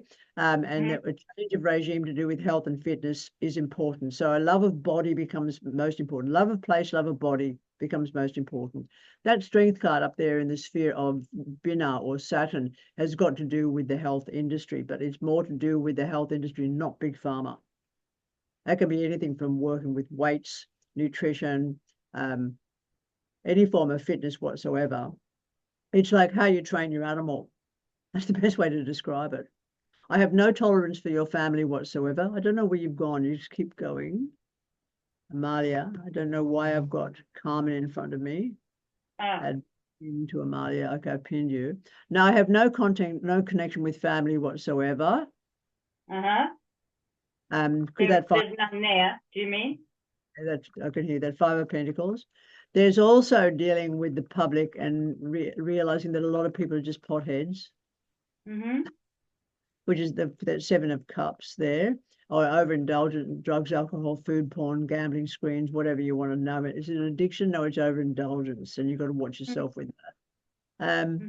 You are learning to listen to your gut, which is most important because your gut does most of the talking. More so than your head. Your head gets in the way. You need to really work your body. This is very much the map of somebody who needs to put a lot of energy into physicality and physical presence in the world. There is a connection. What is your star sign, Amalia? Pisces. Pisces. So you're a water sign person, Pisces, Cancer, or Scorpio. You would be a queen or a king of cups. So that knight, that king of swords, man or woman, doesn't really make any difference, is talk your fucking head off. Yeah. Absolutely. Yeah. Okay. You're very comfortable without a lot of sexual interaction in here, very comfortable with your own sexuality, very comfortable with yourself as a human animal, except for this one thing that needs clearing up, which you're going to do with the Strength card. Yeah. And it's really most important with that carries through with the Ten of Pentacles to your living space, so that your living space doesn't have anything within it that's also causing this problem. That can include your fridge. Yeah. Yep. So the need to clear up what you've got in there that's causing this problem. And of course, if it is something like thrush, it just means you're going to have to clear out your nutritional regime for a 12-week period of time and get rid of all your sugars. Yeah. Yeah. So it's more a health map without being too big a deal than it would be if it was a different kind of thing altogether. And you look at the whole thing holistically. Okay, I'll unpin you there and go in the next person. It's just Carmen, because you're in front of me. I'm going to pin you, darling. You are pinned. Okay. Let's have a look at your cards, not your face. Yeah. Is that All right. So that's also, which is really interesting. People must be dying everywhere at the moment. There's death in your family showing up very definitely. And there's conflict around it to a degree. You can see the death card in the sphere of Gevara, which is family or community. That's death there for sure. People don't want to talk about it. There's conflict around it. It's like, again, there's a sense of three people who are together there, long-term family members, which is the Three of Cups in the sphere of Binah or Saturn. Financially very secure, attendance at a wedding, got to go somewhere to get to that. You won't want to go. It's a religious type scenario in here. It's going to be against the grain. Okay, that could also include the funeral, because it could also be somebody who may not want to have the ordinary kind of funeral, but might want to just be put in a bag and put in the ground, but they don't get their own way. All the way through with the Magician card sitting there in this sphere, Chesed, you're looking at individuality and difference to the pack. So you're looking at the uniqueness and difference to what everybody expects. And that's so often associated with funerals. You get me? You don't get your own way by any manner of means. If that person did want that, and if they wanted to be, for example, in a pod, or if they wanted to be, if they were atheist, they were non-religious, and yet the family puts together this fucking religious thing with the coffin and the whole works, you can't do anything. You can't do anything about that whatsoever. You won't win. You'll be completely, your hands will be tied. And it will be done in certain ways that are quite devious. And it's necessary for you to be just as devious in making certain you don't get into fights and arguments, because the temptation will definitely be to get into fights and arguments. See that five of swords in the middle, and see the Seven of Swords just above it. The Seven of Swords is your clever card. It's like how to be strategic to avoid getting caught in the argument that everybody's going to have around the death. Is what it is. Okay, let's move on to the next person. And again, we'll keep a record of these things too, thanks, darling, because of the fact that the events haven't happened yet. Yeah, Well, and it becomes necessary, by the way, to talk about events even when they're supposedly trippy, like death. It becomes necessary as a seer or as a reader to just be able to do that without the attachment of, oh, somebody's going to die. I mean, there's nothing fucking worse. You need that information. You need to have that information, and then you'll deal with the emotion or your response to that when it happens. But to do so beforehand would be really rude of me to do that. So it's like, you tell it, again, saying it like you see it, and when the event happens, then you know it, and you can deal with it much better than you would deal with it under circumstances, because you've got a few clues there on what could be sort of like traumatic around it. Yeah, cool. I'm going to unpin you now, Carmen. You've got a record of that. Cool. Next person up. I could go next. Okay, cool. Uh, In you. Oh no. So that you're living in a place that's quite depressing. Yes. It's the first thing that's quite obvious. But you can't get out until your financial situation changes. So there's a lot going to be happening for you, I'd say, in a good year, 2 years, to do with changing your financial situation so that you can change your living environment and the way you're forced to live. Yeah. That's pretty much all it says. Are you capable of getting your money and everything together to have the independence? Absolutely. Yeah, I'm just on the way. Like I'm just, leaving it. Yeah. It really is absolutely clear with that Ace of Pentacles and with the Magician card that there is necessity to be not only do you end up changing the depressing situation that you're in, you're somehow stuck with the people or the circumstances around it. Nothing to be done about that. But what will happen is that you will not let everybody know who you are or where you are or what you're doing. And sometimes that's, and I'm looking at the Moon card and I'm looking at the High Priestess card, I'm going, sometimes these deceptions are necessary for self-protection, to be able to sort of really celebrate. Yeah. And so that's actually going ahead. The Knight of Cups is backing that up. The Knight of Pentacles is backing that whole thing up. The Four of Wands is backing that up as well. What's your star sign? Leo. Leo, so you're not even on the side. The interesting person who is on the side, who's of influence to you, will be an Aquarius person. Okay. You don't even think about who that is at this stage in time. It very much, I mean, you look like you're taking out a mortgage, lovely. Oh no, I actually don't have a mortgage, but I could buy a house or something, buy another house. But interesting. I own my house and I don't have a mortgage. You look like you're getting a mortgage, darling, Oh, okay. All right. because the disillusionment or disappointment with where you're living means there's got to be enough changes for you to be able to be financially secure. You're stuck with what you've got. The way I'm mentioning the mortgage in there is that, see the 8 of Swords up there in the sphere of Binah? Yeah. That is a responsibility over a long, long time to do with money. Okay. And that will have to do with either a mortgage or a second mortgage, or taking on extra money to be able to make changes to your living environment the way you want it to be. Okay. You're going to be doing that over a period of time. And you also won't be telling anybody, because that 7 of Swords up there is you being sneaky. Okay. You're going to make certain that you go ahead with this so that nobody can interfere with what you're doing. The Okay. other thing that's most important here, health-wise, when you see the moon card falling in the sphere, again, we look at the lower abdomen, the vagina, the could be the uterus as well, is hormonal upheaval. Yeah. Could be in perimenopause, menopause. Yeah. Okay, so with that comes a weight gain. Yeah. And there is nothing to be done about that, though. It's not a problem to you. So please don't let it be a problem. Okay. Cool. Right. Put them together. Let's get on to the next person. I'll unpin you. Oh, out of curiosity, when you say you own your own home, does that mean you don't owe anything on it? I don't owe anything on it, no.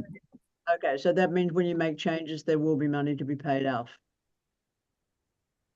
Money to be paid out. What do you mean? Yeah. So you will have debt. If I when you make changes. Yeah, so I wouldn't worry about it now. It could be a year, 2 years away. Yeah. Yeah. Okay, next one. Okay. Who's next?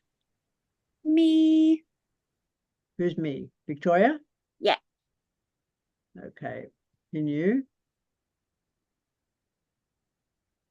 Right. Now, your phone is in the way. Okay, you're looking as broke as a fucking church mouse. See the 5 of Pentacles in the center? Yeah. Okay, that's what that is. Just move your phone out of the way for a moment. Okay, you're going to be living. That's interesting. See the Lovers card where it is? That's a semi-detached or a terrace house. Okay. One by one, with one side by side, or there's 2 properties attached to it. The properties attached to each other. That always comes through is that. It's not the forever home. That's the 10 of Cups. It's not there yet. Okay. There's also dealing in there with a separation, very definitely. Communication around separation that's of influence to you. There's also you paying out money that you want to pay out to get what you want, which is anything yummy. I don't care if you end up with the 5 of Pentacles, because the Pentacles down there in the sphere of Netzach is talking about you getting what you want. So if you get what you want for your money, then up there in the sphere of Uranus, up there in the sphere of Chokmah is where you start to build it up again. It's the kind of a map I get when somebody is spending money to make money. Okay. Very definitely. Okay.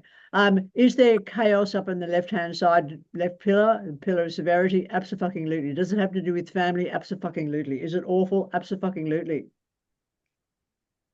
Yeah. The big blow up, this big chaos to do with family members in your future yet to come. Is it bullshit? Of course it's bullshit. That's your 7 of Cups. Is to know the difference between that which is bullshit and that which isn't. And there's a lot to do with what constitutes family and what doesn't constitute family. And that can be the 10 of Cups falling in the sphere Yesod. But it's family to do with mother and father, and to do with offspring even of your own, or even siblings, because of the place that it falls in the sphere Yesod, which means there could be a lot of delusions, a lot of deceit in connection with family where that's concerned. Okay. Might be spending money on some nice underwear. That'd be lovely. Long-term connection with a fire sign person said, what's your star sign? Because you've got Sagittarius, Leo. Taurus. Okay, because you've got long-term connection with a fire sign person up there in the sphere of Binah or Saturn. That doesn't look proper. Just says that person's long-term connection, and could be older than you also. There's also money being made online. Okay, and there's a trip across water, which is maybe what you're spending your money on in the future once you've got the house all sorted out. Okay. Cool. Okay. Thank you. Welcome. Next person.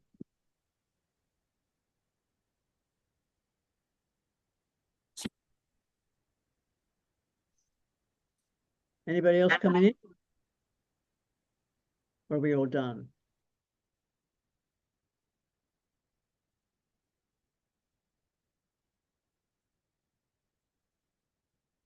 Are you all done?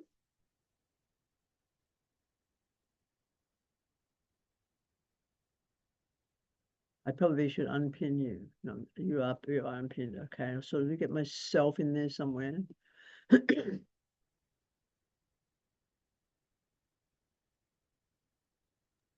Yeah, I guess everyone's done. Like, so you Speak. just, when you look at the card and the thing, you just, what jumps out when you're scanning, when the person first lays it out, that is what jumps, and then you read the story from that. Okay, so I'm just going to try and get myself in here, give you 10 cards. Get the speaker on. Is that me? My home was, this is fucking me up. It's all right. Speaker, blah, blah, blah. Show self view. There, I'm showing self view, but I can't see me. That's how this works. It's just weird. Okay, I'll pin myself. Pin me. Okay. 10 cards. Then we're going to go. 2, 3.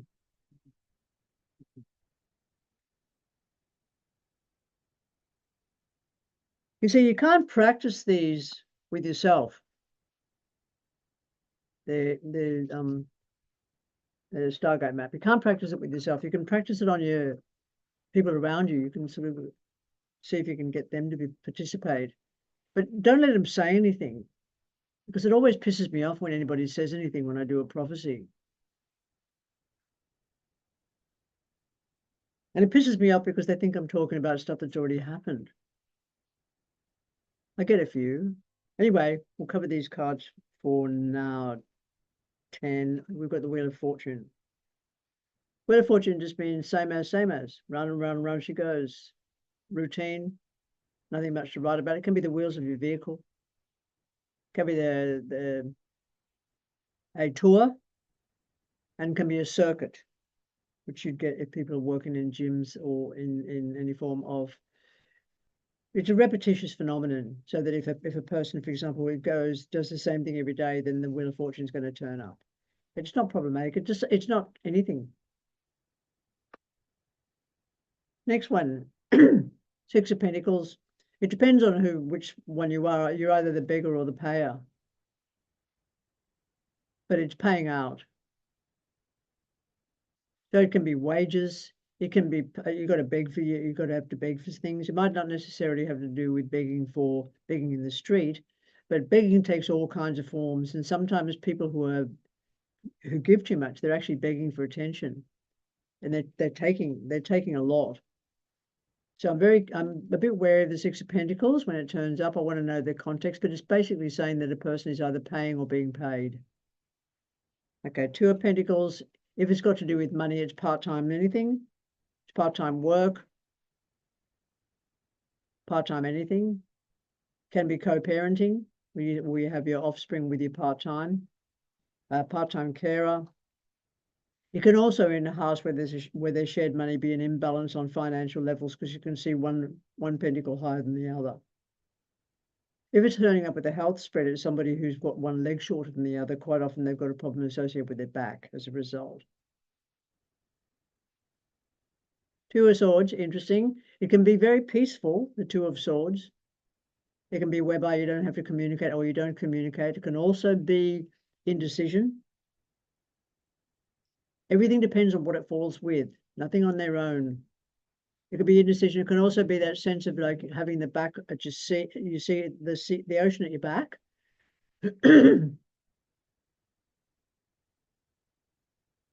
That always bothers me when I see this. The 2 of Swords is like the journey card, where the Wayshower is the High Priestess. The 2 of Swords is its balance as far as the journey is concerned. So if the two cards come together in the one map, it's very propitious. It just says things won't be seen as clearly as because she's blindfolded. Things can't be seen as clearly as they would be if she didn't have the blindfold on. But whoever's got this card is potent in their ability to self-protect.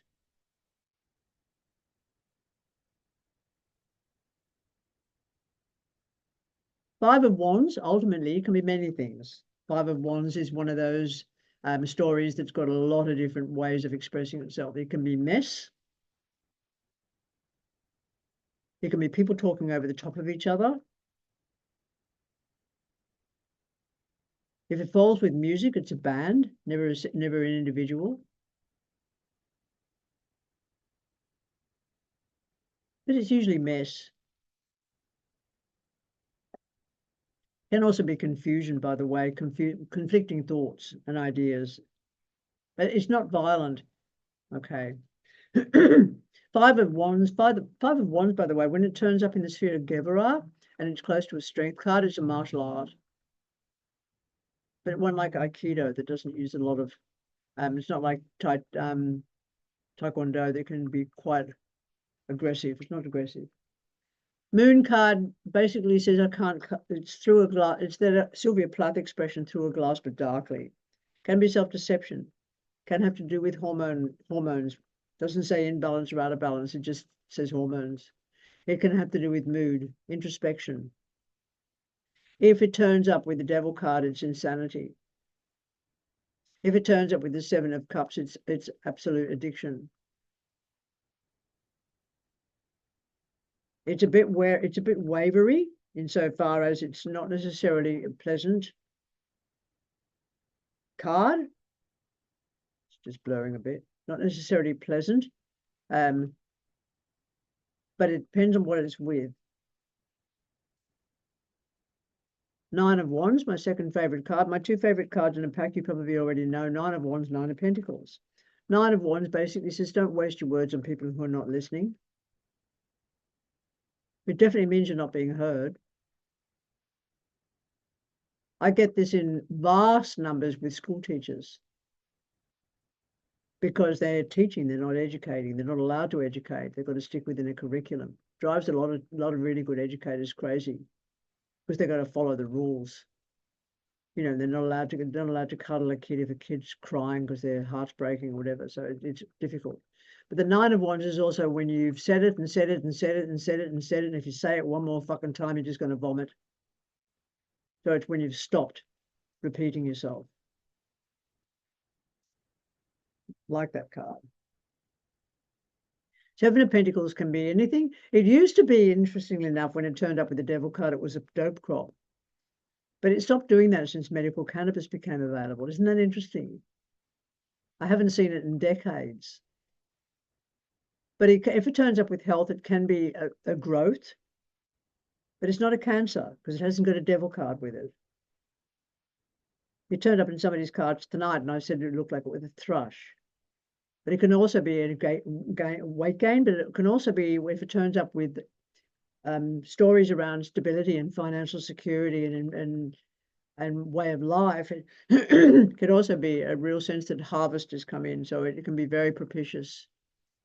You know, you've done your work. Now you're seeing the absolute result, and you're able to sort of like reap the rewards of, to use a metaphor, you reap the rewards of what you planted and nourished for quite a lengthy period of time. So it's quite propitious, unless again it falls with that. If it falls with the Devil card, it's Cancer. That can be anything. Like I've had a squamish cell cancer removed from my forehead just recently, so you can't really see that it was there. But if I'd left it there and I hadn't got a second opinion, because the first doctor said no, it's not a cancer, and I just, you know yourself when you've lived in your own flesh or the flesh that you were born into for a long period of time, you know that there's something going on that shouldn't be going on. So I knew there was a lesion. My body heals very quickly from just about everything. So when a lesion doesn't heal, I know that it's problematic. So I went to a second place, a skin cancer place, and they did a test and did a check and had removed it all. It was a squamish cell carcinoma. So the first doctor I went back to and I said, do you know, have you got those notes on what you said before about that little lump on my forehead? He said, yes, I have. I said, you know, you're wrong. And he said, oh. I said, yeah, you've got the report come through from the other doctor. I said, I will hold that against you. You know, of course. So that turned up with that, but it was when I see this with a Devil card, I always recommend that my clients go get skin checks. Wherever it turns up with the devil card in the body of the Stargate will tell you what part of the body is being affected by this. And if it turns up, for example, with a devil card and a lover's card, it's going to be lungs or breast, usually. If it turns up with the Two of Pentacles, it quite often is got to do with ovarian or prostate cancer. With the two of Pentacles, of course, you've got the two ovaries and you've got the two testes. It's quite simple, really. World card can be the beginning of anything, the completion of anything. It can also be travel around the world if you've got it with travel cards as somebody who's doing a lot of traveling from one place to another. It's a cycle also, a cycle that usually is either 19-20 years or a Saturn cycle of 28 years. If this turns up, for some people, it'll turn up with love and intimacy, and they say, how long will I be loved by this person? I go, for the term of your natural life. That's it until you're dead. Beautiful, can be. Judgment card is really trippy and tricky. It's a very big change, very much so. But it depends on what it falls with. I mean, things can be productive or they can be detrimental. I think detrimental will turn up with you're dealing with CEOs, for example, you're turning up with people in positions of so-called authority in government. And when it's a detriment, it says you're just going to try the same thing next year that you did but failed last year, but you're going to do it bigger next year. I mean, what's the epitome of stupidity, as far as I'm concerned, is somebody who does who fails bigger this time than they did last time, because they're stuck and they're stubborn. Similarly, you'll find this on the side of ambulances. So it's got to do with people that are working in a medical field. Medicine Sans Frontières, this one's always going to turn up with a temperance card. People who are working in the Red Cross in areas where you've got the tower, which is disaster zones, world card, disaster zones, this one will turn up. It's the medical rescue. I mean, this one gets very complicated. It's very often associated with people working on the front line of emergency services. Similarly, it can be just a simple thing of turning over the soil in your garden and seeing what comes up, particularly if you've planted an organic garden, because this is the card of recycling of your plants. So when they are self-determined and they're able to reproduce themselves. I don't know why they call it the judgment card. Some of the titles on these things just need slashing, really. But again, there's that sensation in here of things have been stuck and now they're moving again. And it's a really interesting one because this one relates to an experience I had when I was living in Miller Street, and I dug up all of the backyard, which had just been grass for decades. And I was living in a 100-year-old house. So they just planted 2 sections of grass on either side of the back pavement and back path, and the back path led to a big slab of concrete where people could park their cars. And when I turned over all the soil to put in my organic veggies, I dug down 4 foot and put down alfalfa and organic matter to grow my vegetables in. And when the new growth started happening in the spring, one plant came up in the corner that I'd never seen before in my entire life, and it was about 4 foot high, one long, strong green stem with a white flower on the top that had black pearl-like stamen, 5 of them in the middle. When I got up close and smelled this plant person, the scent was delicious, absolutely magnificent. And I took a photograph and I had to contact a friend of mine living in WA who traveled all over the world for their involvement with plants, etc. They're a botanist. And he said, this is sacred to Crete. It's never found outside of Crete. And it's actually under protection.